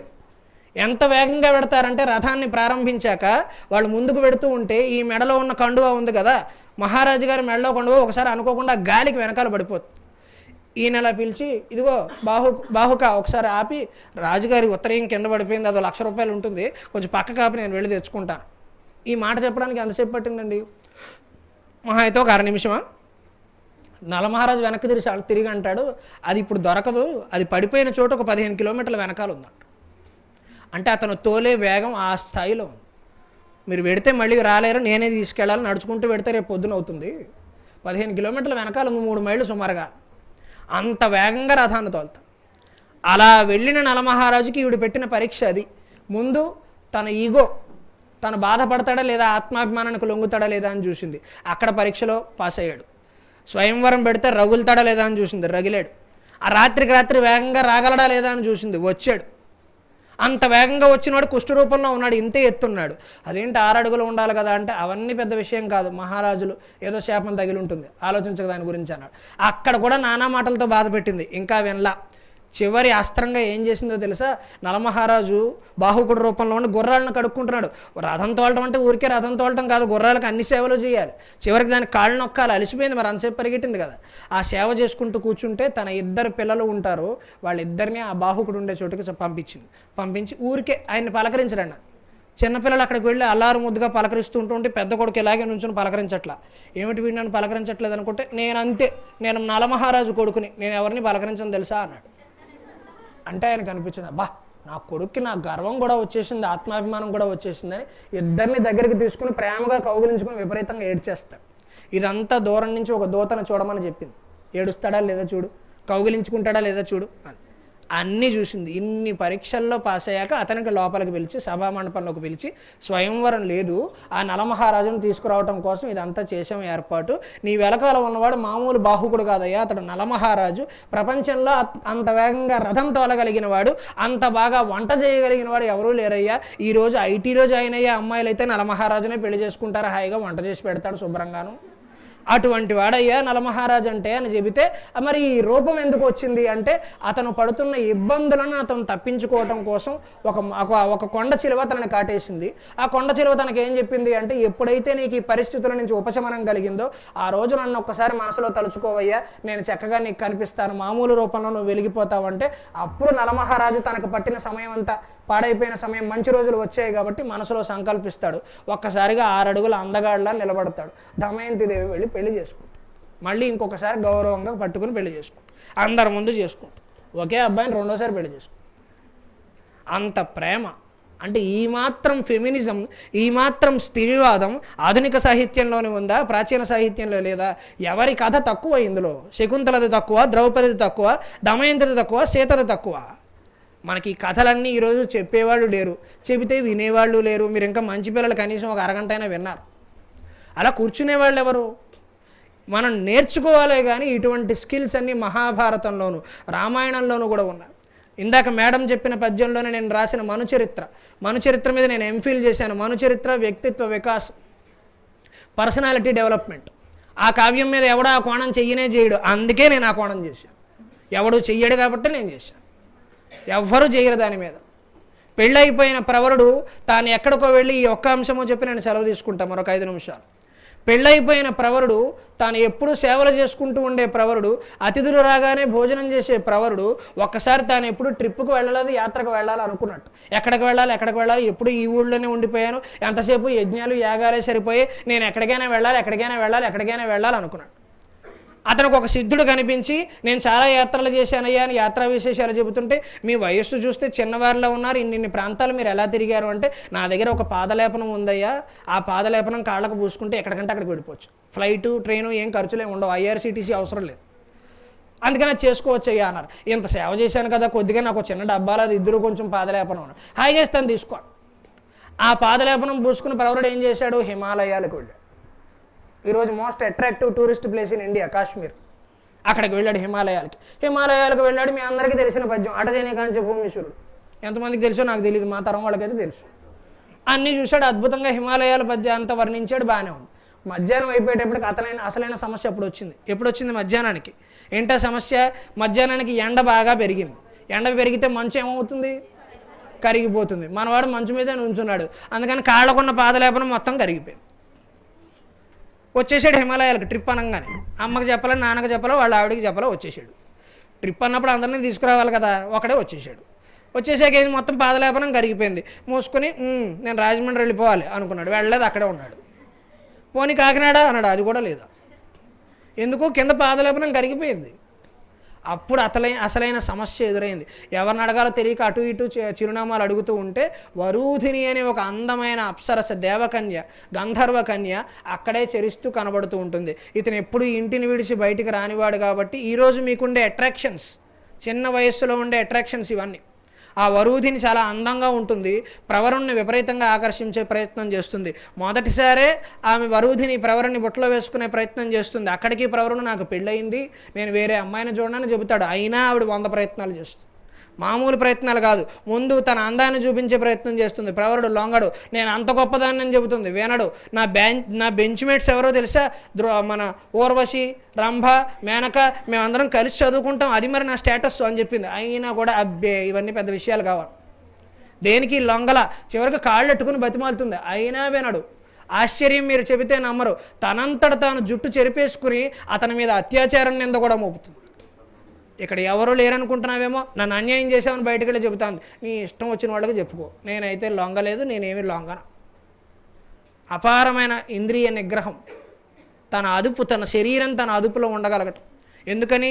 బ్రహ్మాండమైన భార్య ఉంది, తనని బాగా చూసుకుంటోంది, 3 పూట్ల హాయిగా భోజనం చేసి పెడుతోంది, తను ఎలా కావాలంటే అలా సంతోషంగా ఉంటుంది, హాయిగా ప్రేమగా మాట్లాడుతోంది. అటువంటి భార్య ఉండగా నేను ఇంకొకటి వైపు ఎందుకు చూడాలనుకున్నాడు. ఇదే మనుచరిత్ర కావ్యం. ఇది పర్సనాలిటీ డెవలప్మెంట్కి ఉపయోగపడుతుందా లేదా? ఈరోజు ఇంటర్మీడియట్ ఆడపిల్లలకి, ఇంటర్మీడియట్ మగపిల్లలకు ఉపయోగపడుతుందా లేదా? మనం తెలిసి తెలియక అనుకోకుండా పడే రకరకాల అట్రాక్షన్స్ నుంచి అది మనల్ని కాపాడుతుందా లేదా? అట్రాక్షన్ బలంగా ఉండాలి కదా. మనం సినిమా చూసినప్పుడు విలన్ ఎంత స్ట్రాంగ్గా ఉంటే హీరో ఎలివేషన్ అంత బాగుంటుందా లేదా? మరి అలాగే వరూధిని అందం ఆ స్థాయిలో ఉంది. అప్సరసల సైతం వరూధిని చూసి అబ్బా నేను ఇంత అందంగా లేనులే అనుకుంటారు. అంత అందగత్తెకు కూడా ప్రవరుడు లొంగలే. అక్కడే ఉండి నానా తిప్పలు పడి ఇంటికి వెళ్ళే అవకాశం లేకపోతే తాను ప్రార్థించిన అగ్నిదేవుడికి నమస్కరించి, నేను నా భార్యని తప్ప మనస్సులో ఇంకెవరిని తలుచుకోనట్టయితే వెంటనే నన్ను మా ఊరికి తీసుకెళ్ళు అని నమస్కరిస్తే ఏ మంత్రజలంతో ఇక్కడ దాకా వచ్చాడో అదే మంత్రశక్తితో మళ్ళీ తన ఊరికి వెళ్ళిపోతాడు. వరూధిని ఏం చేసింది? ప్రవరుణ్ణి బొట్లో వేసుకోవాలనుకుంది.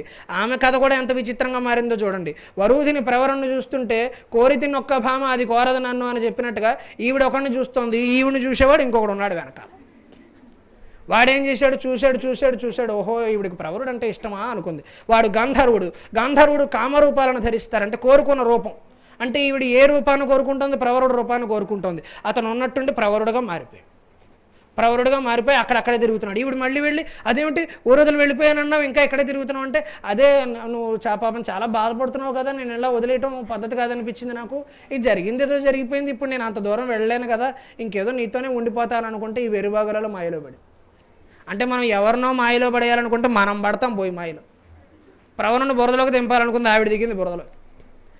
అతను కండిషన్ ఏం పెట్టాడో తెలుసా? మీరు నమ్మరు. భోజనం చేసేటప్పుడు, నిద్రపోయేటప్పుడు, ఇతర సందర్భాలలో అన్నింట్లో కూడా నువ్వు కళ్ళు మూసుకునే ఉండాలని కండిషన్ పెట్టాడు. ఎందుకో తెలుసా? ఈ 5 సమయాలలో మనిషి ఏ రూపాన్ని ధరించినా కూడా అసలు రూపంలోకి వచ్చేస్తాడు. అందుకని భోజనం చేసేటప్పుడు వీడు కళ్ళు మూసుకుని వడ్డించాలి, కళ్ళు తెరిస్తే వీడు అసలు రూపం బయటపడుతుంది. ఆవిడ ఆ కండిషన్కి కూడా ఒప్పేసుకో. అంటే ఒక్కసారి మన మనస్సు మాయలో పడితే అవతల వాడు ఏం చెబుతున్నాడో మన బుర్రకి ఎక్కి చావదు. వాడు మన ఫ్లాట్ చేసాడు అనుకోండి, మనని ఇంప్రెస్ చేసేసాడు అనుకోండి, ఇంకా వాడు ఎన్ని చెప్పినా ఓకే, నో ప్రాబ్లం, ఓకే అన్నీ ఓకేనే. తర్వాత జీవితం నాశనం అయిపోతుంది. వాడి జేబులో 2 రోజులకు సరిపడినా డబ్బులు ఉన్నాయి, తర్వాత నేను చాలా పెద్ద ఉద్యోగం చేస్తాను, నువ్వేం కంగారు పడక, నేను బాగా చూసుకుంటానంటాడు. మనం నమ్మేస్తాం. బా ఎంత బాగా చెప్పాడు, అలాగే చెబుతాడమ్మా. నమ్మక ద్రోహం చేసేవాడు అలాగే చెబుతాడు. నమ్మకం లేని చోట ద్రోహం ఎక్కడి నుంచి వచ్చింది? నువ్వు నమ్మితే కదా ద్రోహం వచ్చేది. లేదు నేను మోసం చేయడానికి వచ్చానని చెబుతాడా వచ్చేవాడు? నమ్మకం, వాడు అవసరం తీరే వరకు అలా మాట్లాడతాడు. వరూధిని అలాగే లొంగిపోయింది, జీవితం సర్వనాశనం అయింది. వాడు ఆమెని గర్భం దాల్చి వదిలేలా వదిలిపెట్టేశాడు, గర్భవతిని చేసి వదిలిపెట్టేశాడు. జీవితం నాశనం అయింది. ఎందుకు?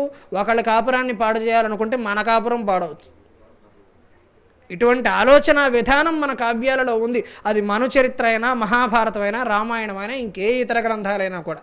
అందుకని మీరు ఏ వృత్తుల్లోకి వెళ్ళినా, మీరు ఐటీ ఎంప్లాయీస్ అయినా, డాక్టర్లు అయినా, ఇంజనీర్లు అయినా, ఎప్పుడూ రోజు ఒక తెలుగు పద్యాన్ని చదవడం అలవాటు చేసుకోండి. మీ జీవితంలో ఎప్పుడు ఆత్మహత్య చేసుకునే పరిస్థితి రానే రాదు. మీ ప్రతిభని మీరు నమ్ముకోండి. అందరు అమ్మాయిల్లా కాకుండా నేను విభిన్నంగా ఆలోచించాలని ఆలోచించండి. అందరూ వెళ్ళే దారిలో వెళ్ళకండి, మీరే కొత్త దారి వేయండి.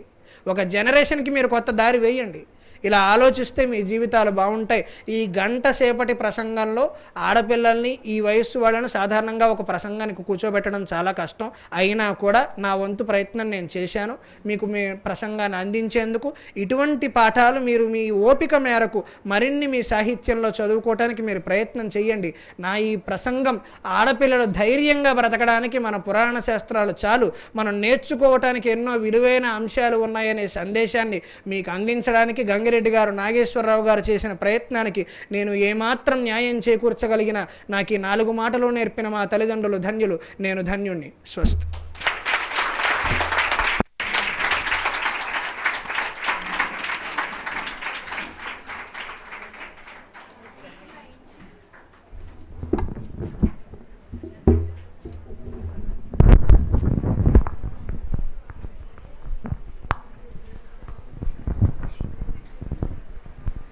మనకి ఎన్ని మంచి మాటలు చెప్పిన వక్తకి మనం అక్షరాంజలి ఇద్దాము. ఆదిత్యలో గురజాడ తండ్రి గరికపాటి అయిన వేళ ఆయన కోరుకున్నారు కదా, నేను గరికపాటి కొడుకుగా కంటే నాకు సొంత గుర్తింపు వస్తే బాగుంటుందని. గురజాడ తండ్రి గరికపాటి అయిన ఈ వేళ శ్రీలుగురియు మోము చిన్మయ రూపము మధుర వాక్కులున్న మాన్యుని గను నిజము జెప్పు రీతి నిండైన దిశనతో నేడు నిలచినారు వేడుకగను గురువులందున భక్తియు మరువనట్టి తల్లిదండ్రులు దైవమ్ము తనదు శక్తి ప్రతిభమూర్తిగా నడుగిడు వాసి ఎద్ది సహజమైనట్టి చురుకును సభలనందు ఇష్టమైన విద్య స్పష్టంగా చదివియు కష్టములను దాటే గమ్యమెరిగి స్రష్టకున్న లక్ష్య సాధనలిట్టివి గోష్ఠులందు మేటి కుర్ర చిరుత జిగిబిగి గల్గినట్టియును చావలు దేరిన జాతి రత్నమై సొగసుగ జెప్పుచుండెనిట శోభలు గూర్చెను సూక్తులన్నీయున్ నిగనిగలాడుచుండే తమ నేర్పున శారద నిండు నవ్వుతో తగునిక పాండితీ సముల రాక్షస పుత్రరత్నమై గురజాడ పటిమను నెరజాణ ఓలెను ఒక వంక వట్టెను ఊహబడిరా కావ్యాలు పఠించి ఘనతను సాధించి దివ్యంగా నిలిచెను తెలుగులందు సేవయు చేవయు సిలుగులు నించెను. ఎన్ఎస్ఎస్ కోఆర్డినేటర్గా జీవితమున సజీవ ప్రగతి చిటపట చినుకుల చిత్రాల పలుకులు చెంగు చెంగున దూకు చెణుకులార్య ఒక్క ఆత్మవిశ్వాసము ఓషధిగను నేడు నాచార్య పదవిన నిలిచినారు తోడు నీ ధైర్యమేయుండ తోషమలరు నీదు వ్యక్తిత్వ సంపదల్ నేర్పు నెపుడు నిలుపు నగ్ర పూజకు చేర్చు నిజము సుమ్మి ఎనుచు వాగ్దాటి చూపించే హాయి మీరా మనకు మాటల మల్లెల ఘనత చూపే స్రష్ట గురజాడ తెలుగుల సౌరభమ్ము పలుకులమ్మయు నవ్వుల చిలుకరింపు పారిజాతమ్ములగుచును పరవశించే పలుకులమ్మయు నవ్వుల చిలుకరింపు పారిజాతమ్ములగుచును పరవశించే.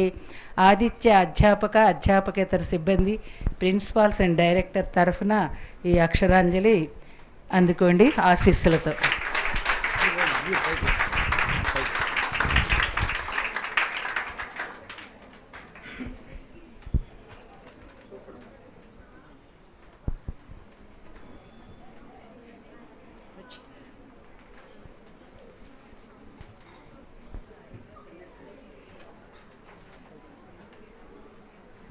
ఇప్పుడు మన గురజాడ గారికి చిరు సత్కారం.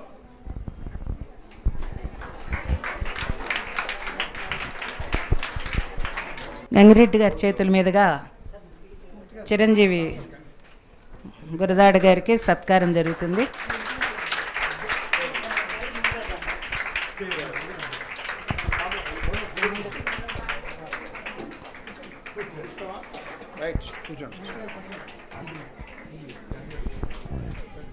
సాయి వచ్చేయండి మీరు కూడా.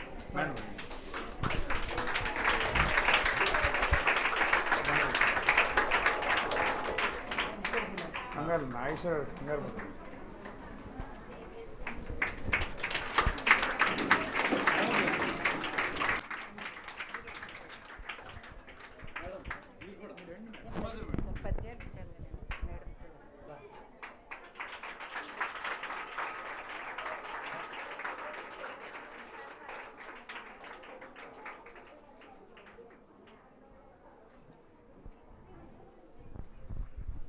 మనకి ఎన్ఎస్ఎస్ కూడా ఉండబట్టి ఈయన గుడ్ కలర్స్ తీసుకొచ్చారు ఇవాళ. మనం ఎన్ఎస్ఎస్ వాళ్ళం కదా, అందుకని. మూర్తి గారు ఇద్దరు డాక్టరమ్మల తండ్రి. ఆయన అర్ధరాత్రి పార్కుకి తీసుకెళ్లేవాళ్ళు. ఆయన మేము సినిమా చూసి వస్తుంటే సినిమా అయిన తర్వాత వీళ్ళిద్దరూ భార్యాభర్తలు ఇద్దరు పార్కులో ఉండేవాళ్ళు. ఆవిడకి అంత విలువిస్తారు, ఆవిడ కూడా అంతకంటే ఎక్కువ విలువిస్తుంది ఆయనకి.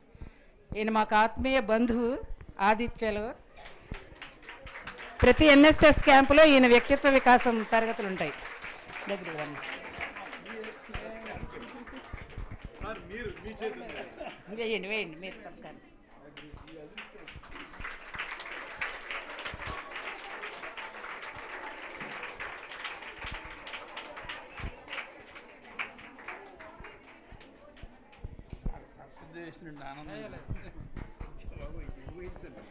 సార్ ఒక్క క్షణం, నాకంటే చిన్నవాడు మీరు.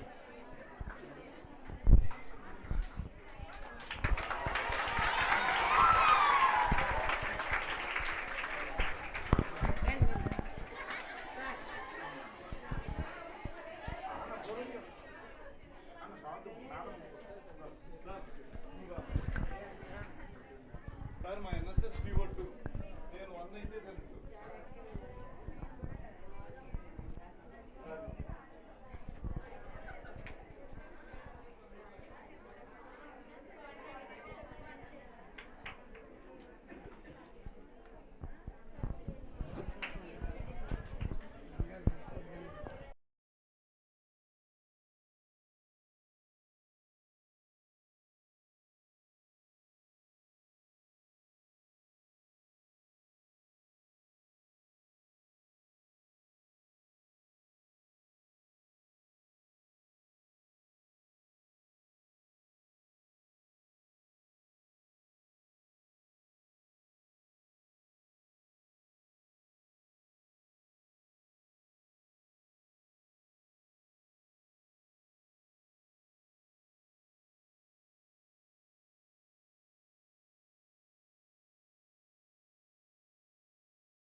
శుభోదయం. ఈరోజు చాలా ఆనందదాయకమైన రోజు అనుకుంటున్నాను నేను. ఎందుకంటే నేను అమితంగా గౌరవించేటటువంటి శాస్త్రావధాని గరికపాటి వారి పుత్రుడు గరికపాటి గురజాడ వారు మన ముందు ఉండటం అనేది మరి ఆనందమే అవుతుంది. మన కాలేజీ ప్రారంభం ఆయన ఉపన్యాసంతో జరిగింది. ప్రతి సంవత్సరం ఆయన హైదరాబాదు వెళ్ళేంత వరకు కూడా ఆయన కాలేజీ ప్రారంభం ఫస్ట్ ఇయర్ క్లాసులు స్టార్టింగ్ రోజున వచ్చి సుమారు 2 గంటల పాటు మనకి వ్యక్తిత్వ వికాసం కానీ తెలుగు భాషా పరిజ్ఞానం కానీ ఇవన్నీ ఆయన చెప్పేవారు. ఆయన సూచనల మేరకే సాధారణంగా ఏంటవుతుందంటే వాళ్ళ మీరు ఇంటర్మీడియట్లో అందరూ కూడా సంస్కృతం తీసుకుంటున్నారు, నేర్చుకోవటానికి కాదు, మార్కులు వేయించుకోవటానికి. సంస్కృతం తీసుకుంటే మీకు 99 మార్కులు వస్తాయి. తెలుగు హిందీలు తీసుకుంటే 60-70లో వస్తాయి. ఆ అపప్రదను తొలగించాలని చెప్పి మరి ఆయన సలహా ఇచ్చారు, తెలుగును ప్రోత్సహించండి అని. ఆయన అనుసరించి ఆదిత్యాలో సంస్కృతం తీసేసాం మేము. తెలుగు హిందీ మాత్రమే ఉంటాయి ఇక్కడ, సంస్కృతం ఉండదు. ఇది గరికపాటి వారు ఆయన యొక్క సందేశం ప్రకారమే మేము చేసాం. ఎందుకంటే తెలుగును ప్రోత్సహించాలి. మన మాతృభాష తెలుగు అయినప్పుడు, తెలుగు భాష పుట్టిన రాజమండ్రి గడ్డ మీద మనం ఉంటున్నప్పుడు తెలుగును ప్రోత్సహించకపోతే మనం ఎందుకు అనేది ఆయన ప్రశ్న. ఆయన ప్రశ్నకి సమాధానం ఇవాళ మేము పూర్తిగా ఇచ్చాం. కాలేజీలో 3 వంతుల మంది విద్యార్థులు తెలుగు, 1 వంతు ఇతర భాషల నుంచి వచ్చిన వాళ్ళు ఉంటారు. కాబట్టి హిందీ తప్ప మరి ఏ భాష ఇక్కడ నేర్పబట్టలేదు. అది వింటే ఆయన చాలా ఆనందించారు విన్నాను. తర్వాత మరి ఆయనకి తెలుగు భాష మీదే కాదు, తెలుగు కవుల మీద కూడా మక్కువ. అంచేత వారి పుత్రులకి మరి ఆయన పేరు వింటానే మనకు గుర్తొస్తుంది గురజాడ అప్పారావు గారు. ఇంకో అబ్బాయి పేరు శ్రీశ్రీ కదండి, శ్రీశ్రీ. కవుల పేర్లు పెట్టుకున్నారు ఆయన. అది భాషాభిమానం అంటే అది గరికపాటి వారిని చూసి నేర్చుకోవాలి మనం. మరి ఎవరినో కాదు, ఎక్కడో లేరు. భాషాభిమానం ఆయన చూసి నేర్చుకోవాలి. ఆయన మంచి ప్రసంగాలు ఇస్తూ చెలరేగిపోతుంటే ఇప్పుడు మీరు గురజాడ వారి పరిచయం విన్నారు. మరి ఆయన తండ్రికి తగ్గ తనయుడు. పుత్రోత్సాహం వాళ్ళు కలుగుతుంది వాళ్ళ నాన్నగారికి. పుత్రుడు అందరూ మెచ్చుకుంటే కలుగుతుందని చెప్పారు కదా పెద్దలు. మరి వాళ్ళ తండ్రి అడుగుజాడాల్లో వెళుతున్నాడు ఆయన, ప్రసంగాలు చేస్తున్నాడు. తండ్రి గారు ఎలాగైతే ఆ రోజున తెలుగు విశ్వవిద్యాలయం పిహెచ్డిలో సర్వప్రథమంగా వచ్చి అవార్డులు అందుకున్నారో గవర్నర్ గారి చేత, అలాగా నాటి ముఖ్యమంత్రి ఎన్టీ రామారావు గారి చేత, అలాగే ఈయన కూడా గవర్నర్ల చేత రాష్ట్రపతుల చేత పథకాలు అందుకున్నట్టుగా ఇప్పుడు మీరు విన్నారు. ఈ స్థాయిలో మనం తల్లిదండ్రులను అనుసరించినట్టయితే ఖచ్చితంగా సమాజం బాగుపడుతుంది, అందులో అనుమానమే లేదు. ఇవాళ ఆలోచించుకోవాలి ప్రతి ఒక్కళ్ళు. మనం మన తల్లిదండ్రులను గుర్తిస్తున్నావా, వాళ్ళని చెప్పినట్టు వింటున్నావా అనేది గురజాడ వారిని చూసి నేర్చుకోవాలి మనం ఖచ్చితంగా. ఎందుకంటే ఆయన కావాలంటే ఏదైనా సబ్జెక్ట్ చదువుకోగలరు, ముందు నుంచి తెలివితేటలు ఉన్న ఆయన. కానీ ఆయన తెలుగు భాష మీద అభిమానం కొద్దీ తెలుగులోనే తన యొక్క ప్రతిభా పాండిత్యాలను ముందుకు తీసుకెళ్లాలనే ఉద్దేశంతోనే ఆయన కేంద్ర విశ్వవిద్యాలయంలో తెలుగు భాషలో నేర్చుకుని తెలుగు భాషాధిపతిగా హైదరాబాద్లో పనిచేసిన తర్వాత, రాష్ట్రం విడిపోయిన తర్వాత అనంతపురంలో ఆయన సెటిల్ అయ్యారు. ఇది మనం గురజాడ వారి నుంచి నేర్చుకోవాల్సింది. అంచేత ఇవాళ మంచి ఉపన్యాసం మనకు ఉపయోగకరమైనది ఇస్తారు. మనం విని వెళ్ళిపోవటం కాదు, ఇది చాలా నేర్చుకున్నాం. నేను గరికపాటి వారి ఉపన్యాసాల్లో చాలా నేర్చుకున్నాను. మీరు చెప్తే నవ్వుతారో నవ్వరో నాకు తెలియదు, కానీ ఆయన ఎప్పుడూ ఒక మాట ప్రారంభించి అంటారు, ఎప్పుడు ఖాళీ దొరికినా ఓం నమ శివాయ అనుకుంటే జీవితం ధన్యం అవుతుందని. నేను ఓం నమ శివాయ అనుకుంటూనే ఉంటాను పని ఉన్నప్పుడు తప్ప. అది చాలా ప్రశాంతత ఇస్తుంది. ఏదైనా సమస్య వచ్చినప్పుడు కూడా అదే మంత్రం. అప్పుడు ఎక్కడ కంగారు ఉండదు, తోటిబాటు ఉండదు. మన వాళ్ళు చెప్తారు కొన్ని చిట్కాలు. ఏదన్నా కోపం కానీ ఉద్రేకం కానీ వస్తే 1 2 3 అనుకోని. 1 2 3 అనుకోవద్దు, ఓం నమ శివాయ అనుకుంటే సరిపోతుంది. అది భగవన్నామస్మరణ అవుతుంది, మన ఉద్రేకాన్ని ఆవేశాన్ని తగ్గిస్తుంది. అటువంటి ఉపదేశాలే మరి తండ్రి నుంచి పుణికిపుచ్చుకున్నట్టుగా అన్ని గుణాలు పుణికిపుచ్చుకున్నారు ఆయన. మరి ఆయన అటువంటి ఉపన్యాసాలు ఇస్తారు. అలాగే ఇలా ఈ రోజున మన మధ్య ఉన్నటువంటి మరో వ్యక్తి మనకి చిరపరిచితుడు, ఆత్మీయ మిత్రుడు, అసలు ఆదిత్యకి ఆయనకి విడదీయరాని బృందం. ముఖ్యంగా మన ఎన్ఎస్ఎస్కి క్యాంపులు వస్తే మూర్తి గారు కనీసం 4-5 రోజులు వచ్చి క్యాంపులో ఆయన ప్రసంగాలు ఇవ్వటం ఖచ్చితంగా జరుగుతుంది. మెడికల్ క్యాంపులు జరపటం ఇవన్నీ జరుగుతూ వచ్చేవి. ఆయన రాజమండ్రి హెల్త్ ఆఫీసర్గా ఉన్నప్పుడు చేసిన సేవలు అనేకం. ఇప్పుడు నులిపురుగు మందులని ఇంకా రకరకాల మందుల పంపిణీలో మన పిల్లల్ని ఉపయోగించేవారు. ఇది ఫైలేరియా ఒకటి, రెండోది జనవరిలో వేసేటటువంటి పల్స్ పోలియో. ఇప్పుడు అసలు జరుగుతున్నాయో లేదో మనకు తెలియట్లే. పేపర్లో చూస్తే తప్ప అవి పంపిణీ అయిందో లేదో తెలియట్లే. కానీ మూర్తి గారు ఉన్నప్పుడు ఖచ్చితంగా కళాశాలలో ఉన్నటువంటి విద్యార్థులందరినీ రోడ్డు మీదకి ఎక్కించి వాళ్ళందరికీ తెలిసేలా చేసేవారు. వాళ్ళందరి చేత ఆ కార్యక్రమాలు చేయించేవారు. ఆయన చెప్పినట్టుగా మనకి ఏ అవసరం వచ్చినా, మన ఆర్డీ పీరియడ్కి ఎవరు వెళ్ళవలసి వచ్చినా మెడికల్ సర్టిఫికేట్ ఆయన ఇచ్చేవారు. ఒక రకంగా చెప్పాలంటే మన ఆర్డీ పీరియడ్కి వెళ్ళేటువంటి వ్యక్తులకి ఆయన బ్రహ్మాండమైన ప్రోత్సాహం ఇచ్చేవారు. అటువంటి మూర్తి గారు ఇవాళ మనం అర్థుకున్నారు. ఆయన సహకారంతో ఇవాళ మనం గురజాడ వారిని మన కళాశాలకు, ఎందుకంటే ఆయన మూర్తి గారికి ఆదిత్య అంటే అమితమైన ప్రేమ, అందుకనే ఆయన గురజాడ వారిని ఇక్కడ తీసుకురావాలి. ఎందుకంటే వాళ్ళ నాన్నగారు క్రమం తప్పకుండా 20 సంవత్సరాల పాటు ఇక్కడికి వచ్చారు కాబట్టి ఈ వాతావరణాన్ని చూడాలి అని, చూపించాలి అనే ఉద్దేశంతో అన్నారు ఏంటో తెలియదు, కానీ నాకు మాత్రం చాలా ఆనందంగా ఉంది. అంటే అది ఎక్కువ సమయం నేను తీసుకోదలుచుకోలేదు. వారు మాట్లాడతారు. వారికి ముందుగా మూర్తి గారు కొద్దిగా మాట్లాడిన తర్వాత వారు అసలు విషయంలో ప్రసంగిస్తారు. Thank you. అనేది చాలా ఇంపార్టెంట్. అంటే మనకు ఒక్కళ్ళని రోల్ మోడల్గా పెట్టుకోవడం, వాళ్ళకి మనం అనుసరిస్తూ వాళ్ళు చెప్పింది 24 గంటలు ఎలాగైతే గవర్నమెంట్ కూడా చూడండి, ఒక పెద్ద సినిమా యాక్టర్తోనో వాళ్ళతో చెప్పిస్తుంటే మీరు రోల్ మోడల్గా పెట్టుకుంటాను. చిన్న చిన్న దొంగతనాలు చేసిన వాళ్ళని జైల్లో పెడుతుంటాం. జైల్లో వాడు అక్కడ పక్కవాడితో ఎరా ఎందుకు వచ్చేవారంటే, ఏం లేదురా అక్కడ బండి ఆగి ఉంది, ఆ బండిలో డబ్బులు దొంగతనం చేశాను, నన్ను జైల్లో పెట్టాడు. ఎరా అంత చిన్న దొంగతనాన్ని జైలుకి వచ్చావు, బుద్ధి ఉందో? నేను చూడు 2 కోట్లు బ్యాంకు దొంగతనం చేశాను, జైలుకి వచ్చాను, ₹1 కోటి దాచాను, ఇంకా లోపల ఉంది అని వాడు చెప్తే వీడు వెంటనే బయటకు వచ్చి చిన్న చిన్న దొంగతనం చేసిన వాడు పెద్దవాడిని చూసి పెద్ద దొంగ అయ్యాడు తప్ప ఎక్కడ మారిన దాఖలాలు లేవు. దాంతో సుప్రీంకోర్టు కూడా జడ్జిమెంట్ ఇచ్చింది, చిన్న చిన్న దొంగతనాలు చేసిన వాళ్ళు ఎవరిని పెద్ద పెద్ద దాంట్లో పెట్టొద్దని. వాళ్ళు తెలియకే వాళ్ళని రోల్ మోడల్, అంటే చదువు సంజయ్ లేని వాడు ఒక పెద్ద దొంగను చూసి వాడు మారిపోయి పెద్ద దొంగ అయిపోతున్నాడు, చిన్న దొంగ పెద్ద దొంగ అయిపోతున్నాడు. అలాంటి ఇంత చదువుకొని మీరు ఒక రోల్ మోడల్, ఇంత పెద్ద పెద్ద వాళ్ళు, మీ ప్రిన్సిపాల్ గారు, మీ మేడం, తెలుగు లెక్చర్ ప్రొఫెసర్ వాడు నాగేశ్వరరావు గారు సొంత ఇంట్లో పెళ్లి కూడా అలా చేయరు. మీ ఇంట్లో జరిగే ప్రతి ఫంక్షన్కి నేల మీద పడి దొల్లుతాడు, ఎలాగైనా ఫంక్షన్ సక్సెస్ అవ్వాలని. నేర్చుకోవాలి అలాంటి ఎంత కష్టమైన. తర్వాత సార్ గంగిరెడ్డి గారు, ఆయన వయసు ఏంటి, ఆయన మాట్లాడే విధానం ఏంటి, తిరిగే విధానం ఏంటి, వచ్చే విధానం ఏంటి, మీ కళ్ళ ముందు ఇన్ని రోల్ మోడల్స్ ఉన్నాయి. మీ ప్రిన్సిపాల్ గారు 6 గంటలకి ఇంటికి వెళ్తే మళ్ళీ రాత్రి 11, 12 ఫోన్ చేయండి తెలుస్తుంది. ఆయన ప్రాక్టీస్ చేస్తుంటాడు, ఆయన డాక్టర్. ఆయన